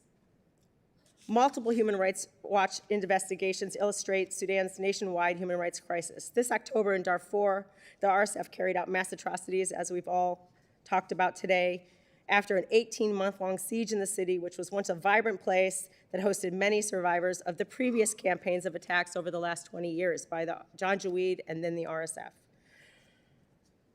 El Fasher was the last city controlled by the SAF and their allies in Darfur. The RSF takeover of the city resulted in massacres that the RSF fighters were filming themselves committing, were bragging about. My organization, Human Rights Watch, took all those videos and verified their authenticity. They geospatially recorded them and cited them, and they are accurate, they are true, but it is unbelievable that exists now in our minds and on the internet. They also killed one of the last remaining journalists, Taj Al-Sur Ahmed Suleiman, in El Fasher with his relatives. And I believe we were hearing that it happened right in his house. Human Rights Watch had previously documented similar atrocities by the RSF 2 years earlier. We knew this was going to happen in some sense because we knew what their tactics were and that they've never been held accountable for what they were doing. In Ardamata, outside of El Geneina, they conducted a campaign of ethnic cleansing against the ethnic Masalit and other non-Arab tribes in 2023. We concluded there that the RSF had carried out crimes against humanity, widespread war crimes, and ethnic cleansing. And the thing that my colleagues who documented what they did in Ardamata noted is that after they had the military victory of taking over that area, they then shot the civilians. It was not during the military campaign. They shot them in the back, trying to flee the RSF. And the same with El Fasher. Once they took over that city, that is when the killing started. And that tells us this is an ethnic cleansing campaign, and these very likely are acts of genocide. Over 2.5 years, the list of civilian targeting and suffering is unrelenting, and it's spreading across the country. In South Kordofan, RSF and allied militia committed war crimes against Nuba civilians and gang rapes and holding women and girls in the context of sexual slavery, destroying homes, and displacing tens of thousands of people. We saw throughout the course of this war in Khartoum, women and girls that faced widespread sexual violence, rape, forced marriage, child marriage. And this has been primarily at the hands of the RSF fighters, and survivors have been denied medical care and justice. These abuses amount to war crimes and crimes against humanity, the title of this hearing today.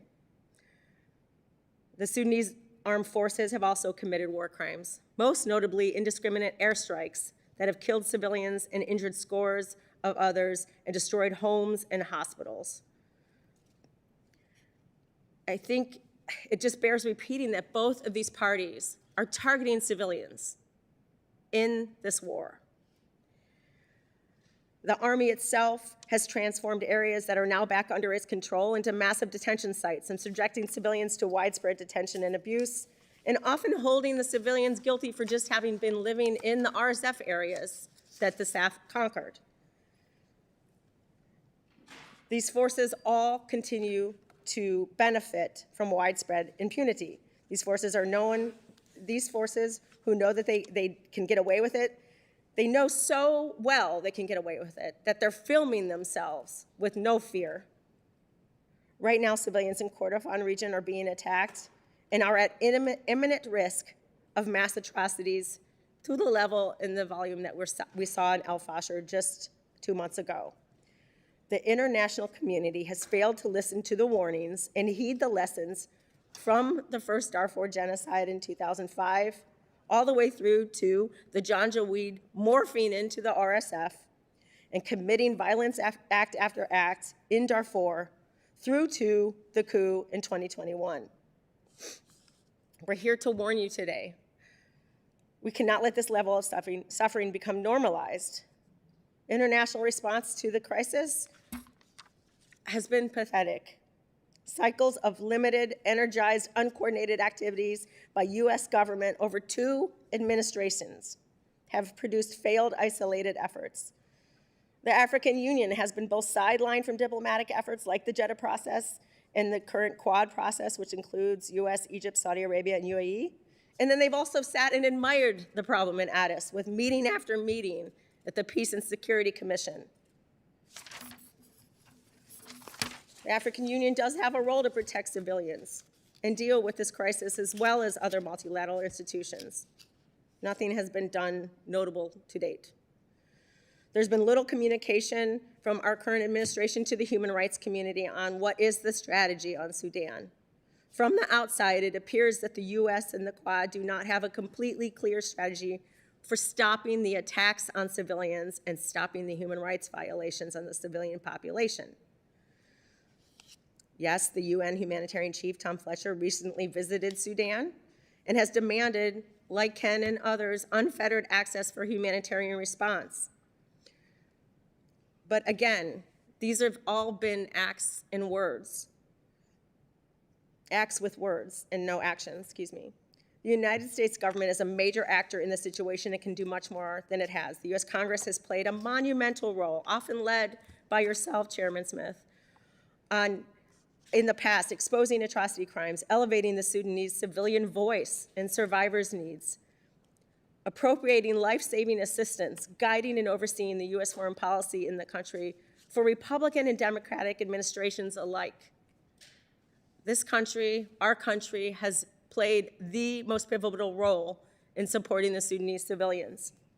But in my 27 years working on Sudan and South Sudan. I have never seen the U.S. government writ large so unengaged on the region. The U.S. is losing its moral credibility in the world and in Sudan. Yes, public condemnation can signal to the perpetrators of these horrible crimes that the U.S. is watching, but social media posts and press releases are simply not enough. There's so much more you can do to help the Sudanese people survive this terrible time and be safe from violence and work towards a fully civilian-led, rights-respecting democratic Sudan, one that they fought for and lost their lives for in 2019.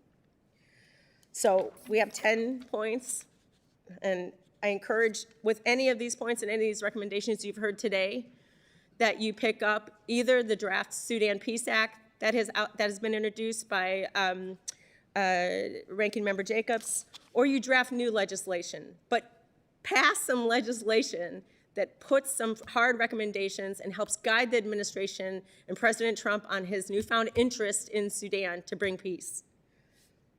We want you to nominate, and we'd like the White House to nominate a congressionally required presidential special envoy for Sudan.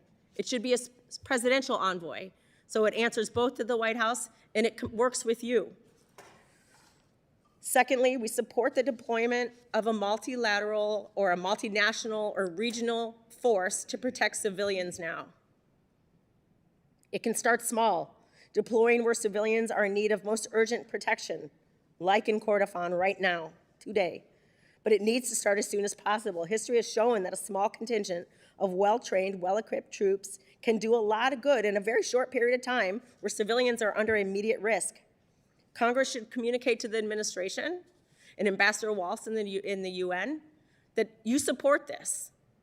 We know standing up new peacekeeping operations is not in favor right now, but this is needed in Sudan, unfortunately. My third recommendation is to call on all countries to comply with the UN Security Council arms embargo. It's been in place for 20 years, and it is readily violated. And it's violated by people that our government says are their allies. Sorry, countries that our government says are their allies. We can do a lot to influence those countries. We ask that you try to insist that the administration put the Sudanese civilians first in any and all work that they're doing with the Quad or with seeking any political solution. This current war in Sudan, and some arguably could say the past explosions of violence over the last 20 years, have been between actors that we're all familiar with. And there's never been a space carved out for Sudanese civilians to be the third actor and the lead actor in governing their own country and finding peace and finding solutions.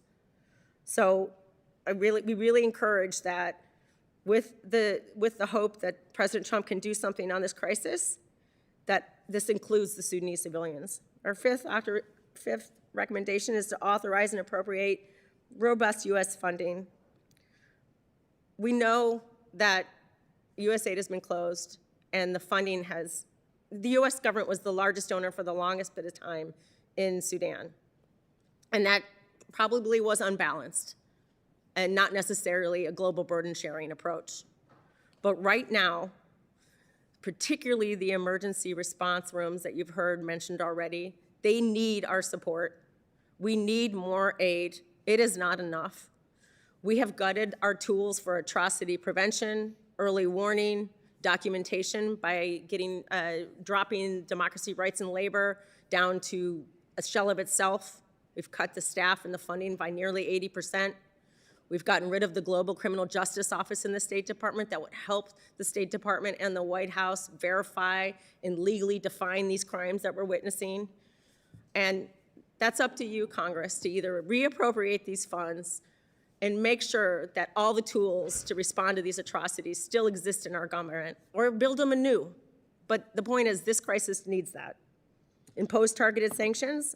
It's good to see that we have targeted many of the actors in this crisis, but we also need to use the global Magnitsky sanctioning tool. It's tougher, and it targets corruption and human rights abuses alike. So there's still pressure to put on there. Support the UN fact-finding mission. Congress has appropriated to pay our UN dues. The UN fact-finding mission on Sudan works with our resources. And these type of special mechanisms in the UN that will document the crimes that you're discussing today and you want to hear from us about need that contribution from a country like the United States. We recall across the administrations that there has been critical work by the International Criminal Court on Sudan. Just this October, finally, one person was found guilty of 27 counts of war crimes and crimes against humanity. This has been literally the only person in 20 years brought to justice for all that's been done in Sudan and for the people who have survived and perished in these wars. We encourage the Congress to support the work of the ICC. It's doing vital work that doesn't exist anyplace else for Sudan.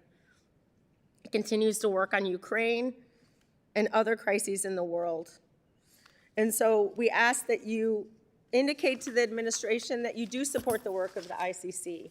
I know this is tough right now and it's not particularly popular, but Sudan needs justice and it has only suffered from impunity, and we see what we get when we hold nobody accountable. To conclude, when I take Human Rights Watch investigations and reports to the offices here on the Hill over and over again, Democrats and Republicans alike, I mean, some of our new generation of staffers will say, well, why should we care about Sudan? And I think that's a fair question. The world seems to be on fire right now. But the level of violence and killing here demonstrates for us that basic humanity is under attack. And we are all witnessing it on our phones. And we are becoming numb, and it's becoming normalized. To do nothing when we have the leverage as a country like the United States does to stop and lessen the nature of this violence and keep our stature and moral authority, that what's ever left of it in the world, and how we have been side by side with the Sudanese for so long, it is a grand test of the U.S. values. It is a threat on our own security, as Ken has said, and our credibility in the world. Sudan sits at a crossroad in a very unstable region, surrounded by Chad, South Sudan, Ethiopia, and the Red Sea. History has demonstrated that when mass atrocities happen on this level, it does not stick to inside borders. Congress can play a pivotal role ensuring the U.S. government is clear and coordinated and has measures that prioritize the protection of civilians, justice, and humanitarian relief with a concerted engagement and pressure on the parties to the conflict. With this approach, led by Congress and in partnership with the White House and President Trump, you can break the cycle of mass atrocities and help the Sudanese people begin to recover, be safer, and hopefully have a viable chance to govern their own country. Thank you for hearing from us today. Ms. Widdersheim, thank you so much for your testimony, for your extraordinary leadership over the many, many years. You know, on the point, not to belabor the point, but on the point of, you know, why should we care? First and foremost, we're our brothers and sisters keepers. We should love our neighbor as ourselves and go the extra mile when such horrible atrocities are being committed to stop it. But there's also, and Ken Isaacs in his testimony makes this point about, you know, that we are not unaffected. Osama bin Laden was in Khartoum. When I met with the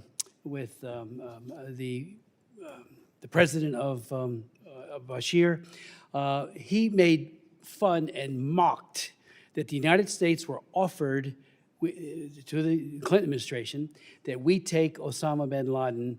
And I even met with Salma Ghosh, who was one of his terrible, terrible people who was known for his torture. And I talked to him because I had to talk to him because he said, you got to talk to, and he was in the next room. And the bottom line was that he was offered.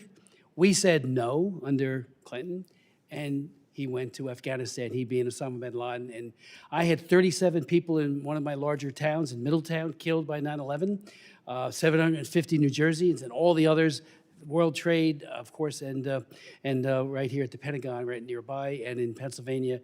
All of that could have been stopped if we had just brought this monster called Osama bin Laden.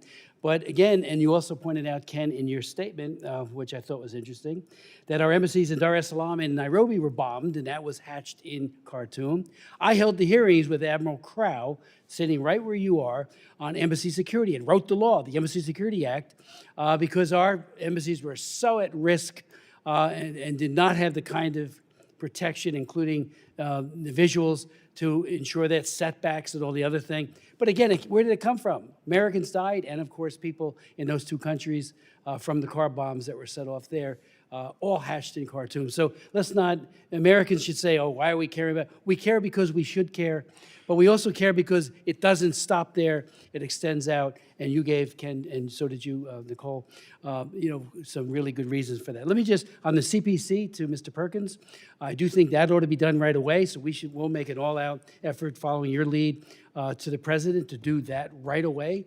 As you pointed out, they had it for 20 years, and then things changed, and that gives an additional set of things that the president can do vis-a-vis Sudan. On the foreign terrorist organization designation for the Hemedti's group, that ought to be done right away to at least have an additional way of finding out where he's getting his funds and weapons. We know UAE is guilty up to their ears with and eyes in providing this. I would hope the president would call the leadership there and say, stop it. There needs to be that kind, in my opinion. Marco Rubio is a tremendous Secretary of State, but go to that next level and say, that's it. Delay is denial. More people will die tomorrow, next day, if this isn't done right away. So my hope is that we will get that high-level focus from the president himself to just do this. Stop it, and you provide all the testimony we need, in this forum, and others are doing it elsewhere to make that case. I did talk to the chairman of the Foreign Ops Committee, Mario Diaz-Balart. I've been talking to him all the time, but I talked to him in between these votes, and he said, they're looking to really, fund to a way that is very, very significant, all these efforts. So that bill has not passed yet, but we've just got to do it. World Food Program, I go to their website and look at all the losses they have there in terms of underfunding, and people die from hunger when they're not fed, and the money has to be provided. So UAE, we all should shout from the rooftops, stop it now. Same goes for the military. We don't have as much impact on what Iran does as we do with Saudi Arabia. So the Quad, while it seems to be, it's there, it looks good, just like some of the things that happened at the African Union. But when do they, just say, hey, if this was your family that was getting slaughtered and your wife that was being raped, what would you do? You wouldn't stop until it was stopped. And that's the kind of sense of urgency that we hope this will bring, this hearing and your testimony speaking truth to power. So you did say about compel them to, the players, again, to act, to enact a ceasefire. I'm not sure how we do compel them. Maybe you want to elaborate on that. And just what happens in the next week or more as people don't get food and as more killing happens. We can't get compassion fatigue. We just can't. We just have to re-triple our efforts. And again, I think this president is sitting in a very, very enviable place to say, that's it. And UAE, that will make, I think, a huge difference. We do have the resolution. I've introduced it, joined by my good friend and colleague, and my colleagues to my right, calling for that special envoy. Have another person. And as I said in the last panel, there would have been no Sudan success without Senator Danforth, who I thought did an amazing job in the past. I just throw that out that we got to get that. I did not get a sense from the Assistant Secretary that they will do that. We're going to follow up on that, but he thought that Bulus and certainly Marco Rubio's drinking from a fire hose here. He's got so many crises that he's trying to manage. Having that very well-positioned person to do it could help make a difference. But the president needs to pick up the phone. Your thoughts, and then I'll yield to my friend. Again, yes. Oh, good. A few more comments. Please. So in Nuba Mountains, I don't tell everybody this, but I'm getting ready to tell everybody this. We've been running a cross-border operation for 13 years, taking about 16,000 tons of food a year into Nuba Mountains and distributing it to 400,000 to 600,000 people. There's a lot of other aspects, healthcare, nutrition, that go with that program. I have 400 staff inside of Nuba Mountains, so I've got a pretty good network there to know what's going on. And last year, and this is an important point, we entered into a discussion with the Sudan Armed Forces and the SPLM North, and they came to an agreement for a 90-day ceasefire, and we airdropped 2,700 tons of food into an area of famine. My point in sharing this is that humanitarian ceasefires can happen, and they do respect them. Now, the day after the agreement was over, they went back to war. Boom, right back. But we were able to airdrop the food. I had staff on the ground, and we oversaw the distributions. And the government of Sudan, that is the Sudan Armed Forces, I went to Port Sudan. I met with General Burhan. I met with the other generals, head of GIS, and some of their co-workers are in here today. They came and visited with us. It is possible to get agreements. It's not easy, but it's possible. I think in preparation to come and talk to you today, I spoke with former Prime Minister Hamdok. I spoke with Hamedi. I spoke with civil society people. I spoke with Abdul Wahid. I spoke as many people as I could. 3 senior people told me there's only one person that can fix this. It's President Trump. And so I want to echo back to what Sam Brownback said, and that is that I think that the two of you are in a very unique position to be a catalyst and an encourager. You know, it's almost like President Trump's in a unique slot and window for this conflict where he could get the attention of the leaders and twist their arms, break their legs. I don't know what, because your question is relevant. How do you get that done? It's easy to conceptualize it. The implementation of it's a different thing. But I do feel like that President Trump is the guy that can get that done. He is the man for this job right now. That's all I have. Thank you.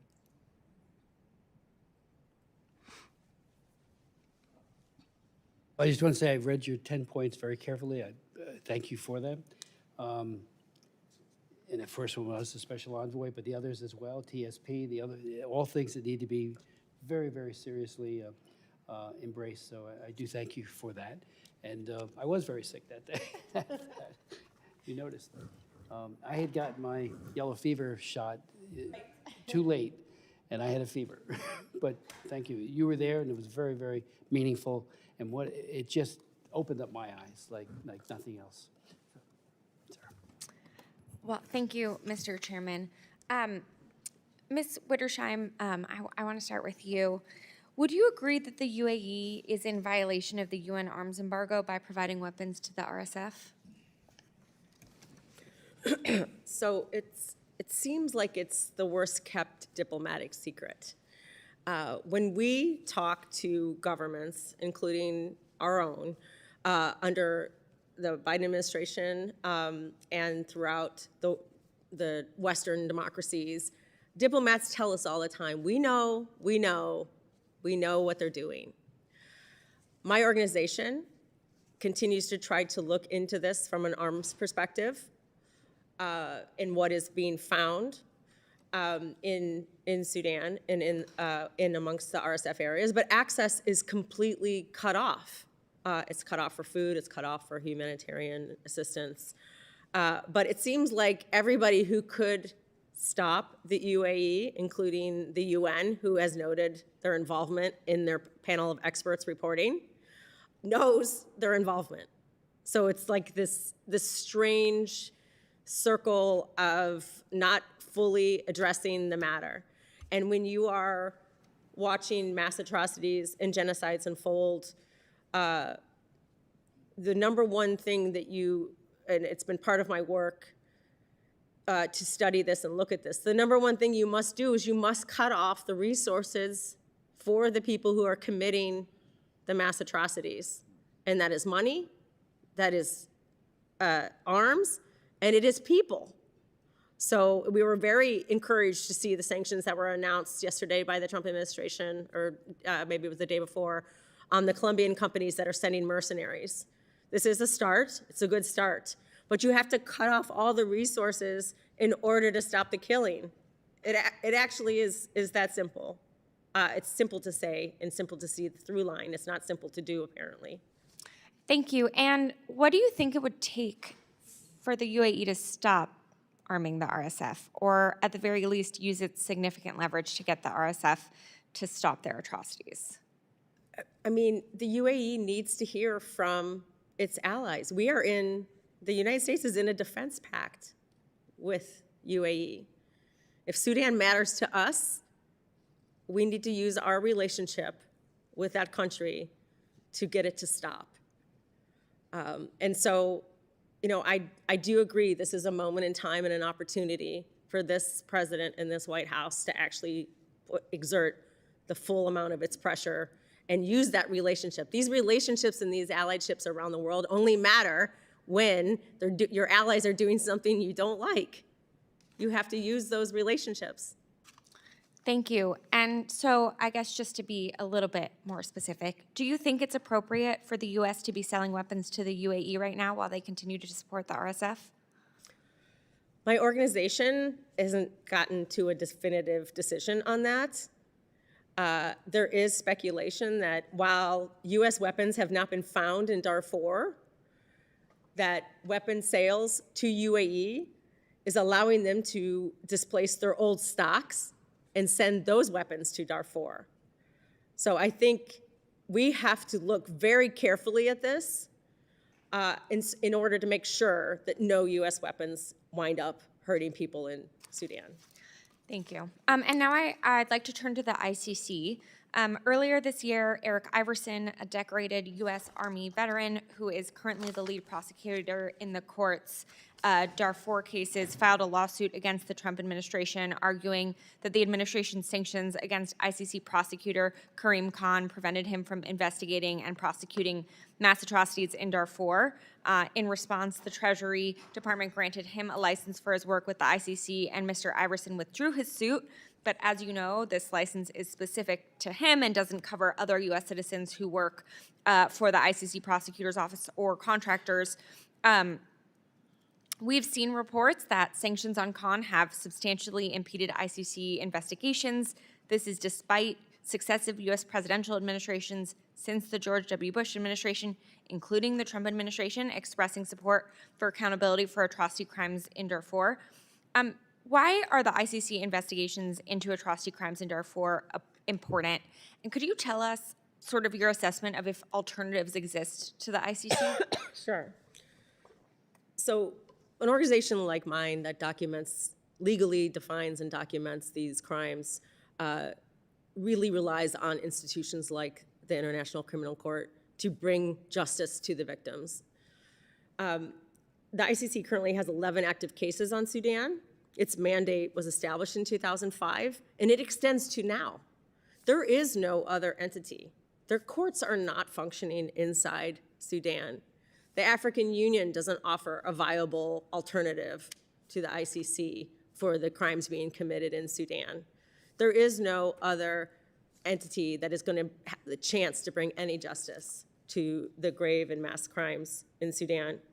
And the other thing to note about the ICC is that even if there are carve-outs and things to allow for work in places and on cases that maybe the United States is fine with, these sanctions represent a chilling effect for anybody to work with the ICC.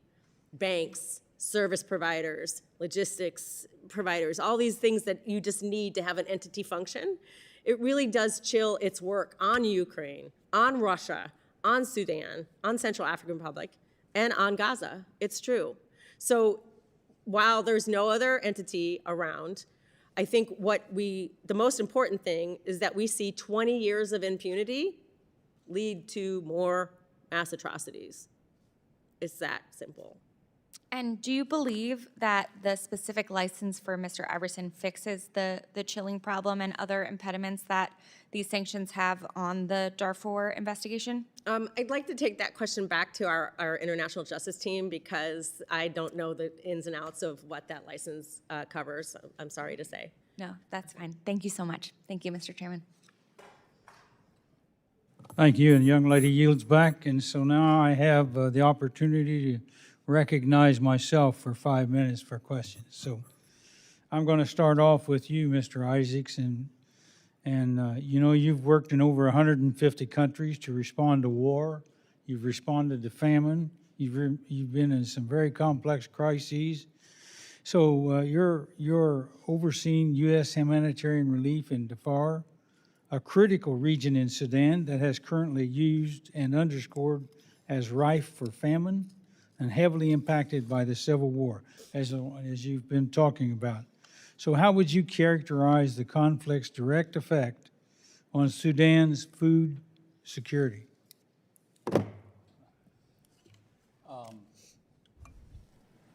I would characterize it as in the sewer. It's a horrible situation.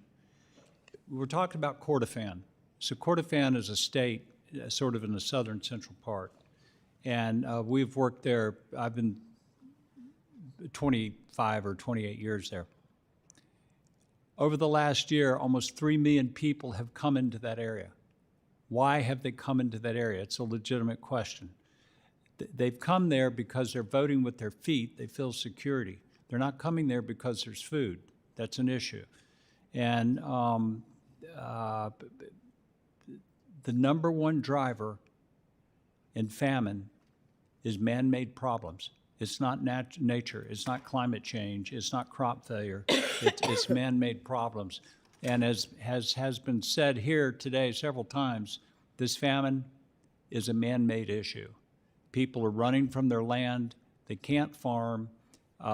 Business has been curtailed. Logistics supply is cut off. And everybody that is surviving is focused on survival. They're not focused on, and they can't be focused on producing food.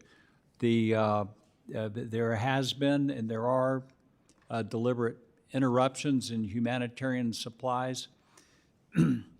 Congressman, I'm a Christian working as a humanitarian. I'm not a politician. It troubles me today, and it's troubled me for years, for people to pick the low-hanging fruit of getting food in. I know that food needs to get in, but it is not going to solve the political problems that exist in the country. And if those political problems are not addressed, all you're going to have is a season of feeding at a vast cost. And in this cycle, that's why I said I've been in this room so many times giving these testimonies in other rooms over in the Senate and all around on the Hill. Nothing has fundamentally changed in the structure and the governance of Sudan to the point that it can feed itself. Sudan is bigger than the state of Texas. It's got the Nile River that runs through it. It's got 10 months a year of beautiful sunshine, water, fertile soil. Something's wrong. Something's wrong. I mean, they've got all of the raw elements there in addition to gold and oil and whatever other minerals they've got. It should be a wealthy country, and it's not. It has to do with the governance. So I'm very concerned about protection of children. I'm very concerned about education. I'm very concerned about gender-based violence. The governance has to change, or it won't go away. Thank you. You know, I fought in Vietnam, and so I kind of understand the sacrifices people make because of governance, as you talk about. And it's really sad to see young children that are malnourished, and we're not, and they got the raw materials. My background is in agriculture, so my gosh, if I've got land and I've got some way to fertilize it and I got some seed, I can do something with it. So it's really sad to see a government that's over that kind of people and not taking advantage of the raw materials they have. And so, you know, when some people say they ought to stop, I think that's true.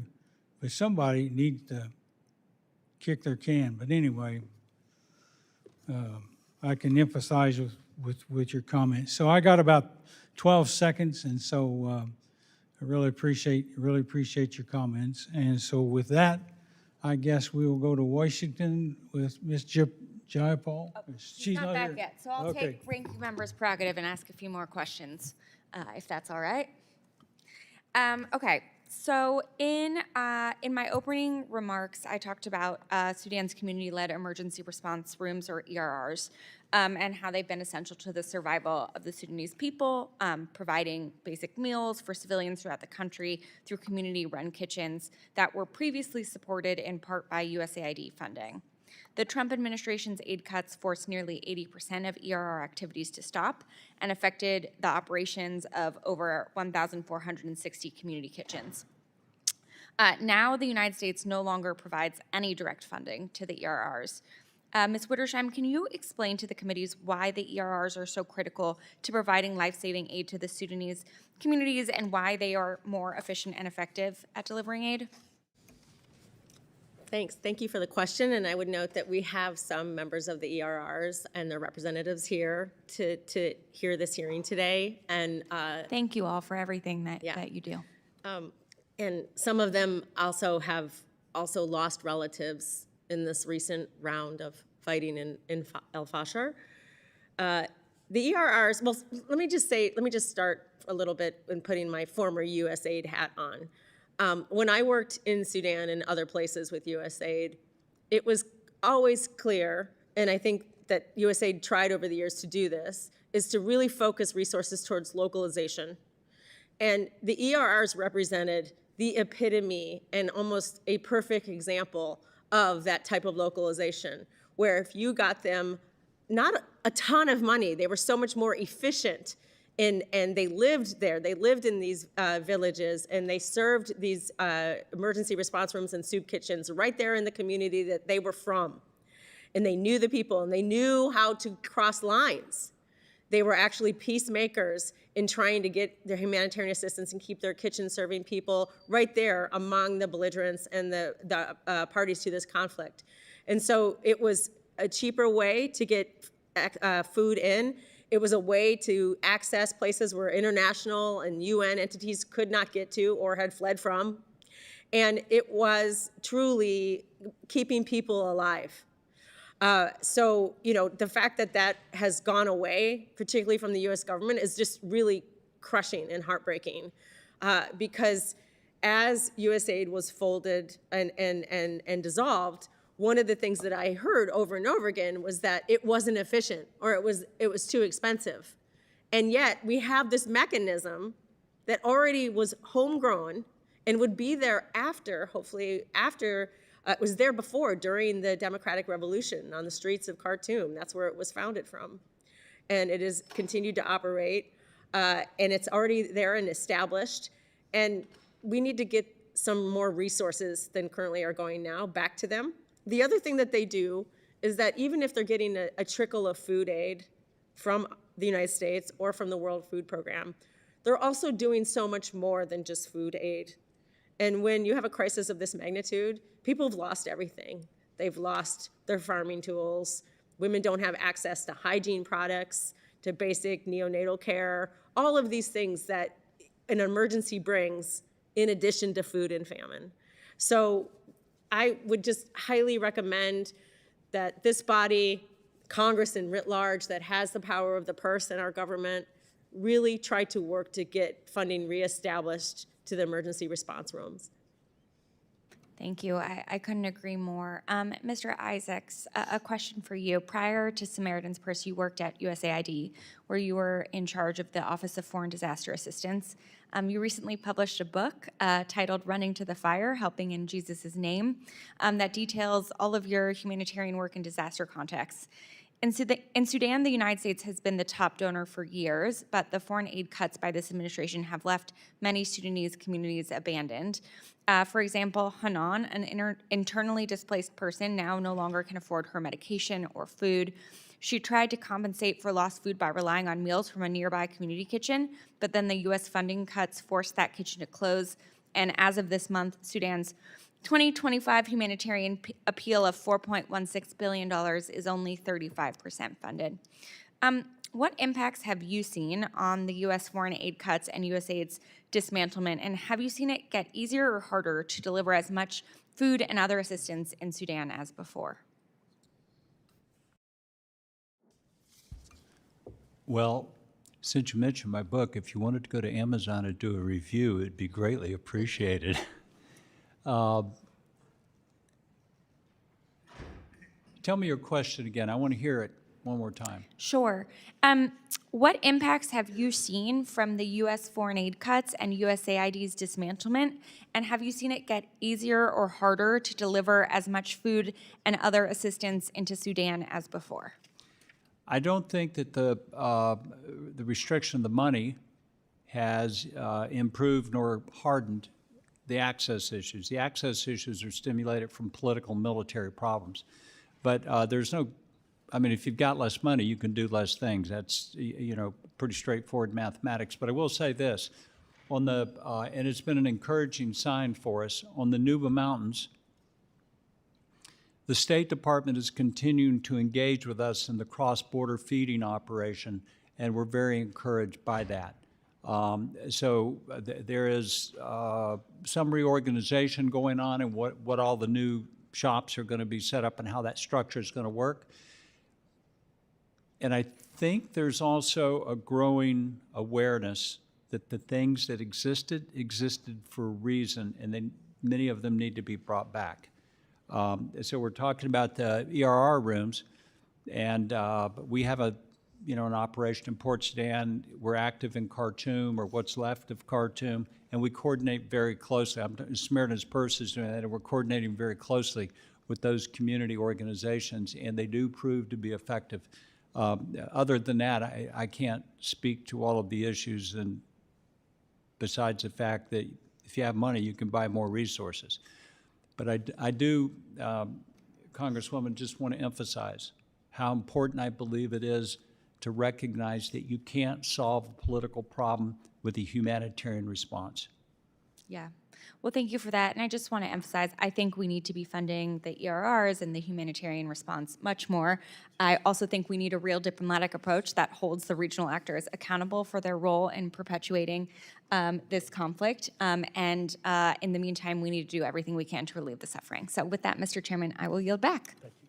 Ms. Jaipal? Thank you, Mr. Chairman, for convening this hearing, for all of your commitment on this issue. I also want to thank the ranking member. It's been an issue of tremendous importance to me. I have been working with the Sudanese American diaspora. In 2020, I was on the congressional delegation that went at a moment of great hope, I think, when we thought that we were potentially going to have a real democratic governance in Sudan, and after the courageous civil society effort to overthrow the dictator. It's very difficult to be here now, and I thank you all for your work. I watch those Human Rights Watch videos. They're incredibly difficult, painful to watch, because this is the site of the worst humanitarian crisis we've seen, and the urgency is not there. The energy is not there that needs to be there, and we're not doing everything that we could be doing in this administration, and the last administration have not done what we need to be doing, with over 30 million people needing humanitarian assistance. And I agree with you, Mr. Isaacs, that there isn't you can't solve a political problem with a humanitarian solution, but you also can't ignore the humanitarian crisis that's happening. We really need both. And so, and I do want to make sure that some of the proposals that are being floated to designate the RSF as a foreign terrorist organization do not in any way impede the humanitarian efforts that we also need to make sure are continuing so that more people don't die. And I know that is a concern of humanitarian organizations, that we make sure that if those proposals move forward, that we have a very clear carve-out for humanitarian assistance to continue to make it through. I've been collecting stories from impacted civilians, both Sudanese Americans here, but also the diaspora around the world and in Sudan, and leading an effort to have members of Congress tell those stories so that they themselves see. I know it took me a couple of times recording to get through some of them. They're so incredibly painful. I want to speak to the humanitarian landscape. 375,000 people on the brink of starvation. And at this critical moment, both the SAF and RSF, as you all have said, engaged in the willful obstruction of humanitarian assistance using starvation as a weapon of war. And so, Ms. Widdersheim, could you speak about why armed actors are specifically targeting humanitarian workers in this conflict, and the leverage points that you think that this administration, this Congress, can use to secure increased access for those humanitarian workers? Well, I'm going to call on Ken to also respond to, because of his expertise in the humanitarian field. I would say over the course of working and learning and trying to respond or help with the U.S. policy on Sudan for so many years, food has often and for generations been a weapon in Sudan. The Bashir government used it against South Sudan. They cut off airdrops and they manipulated food aid. There's probably not one militia or armed actor in Sudan, and at the time South Sudan, when it was still one country, that hasn't learned how to use food as a weapon against their people. So this is a common, tried and true tactic to also cut off humanitarian assistance. And frankly, to Ken's point and to what I think is getting recognized clearly by the committee, that humanitarian assistance isn't a political solution, but it does kind of keep the international community fixated on the humanitarian and not doing the hard work on the political solution. Sure. So, it's people we really do need both, as you said. Yeah. I think that these armed actors are doing this now because they've always done it. And this is a way in which they get control and they get the population to bend to their will. They get them to move. The RSF has been very fixated on ethnic cleansing. And if you starve people, if they can, they will walk away. That's and they the goal. will walk into Chad. I want to get a question in about the UAE, because this is also really, really important. So I'm sorry I'm not giving you a chance to respond on that one. But, the UAE, and the chairman said it, we should be shouting this from every rooftop, is actively supporting the RSF. And despite this clear involvement, this administration blew through the committee's hold on a $1.4 billion sale of helicopters and F-16 fighter jet parts to the UAE.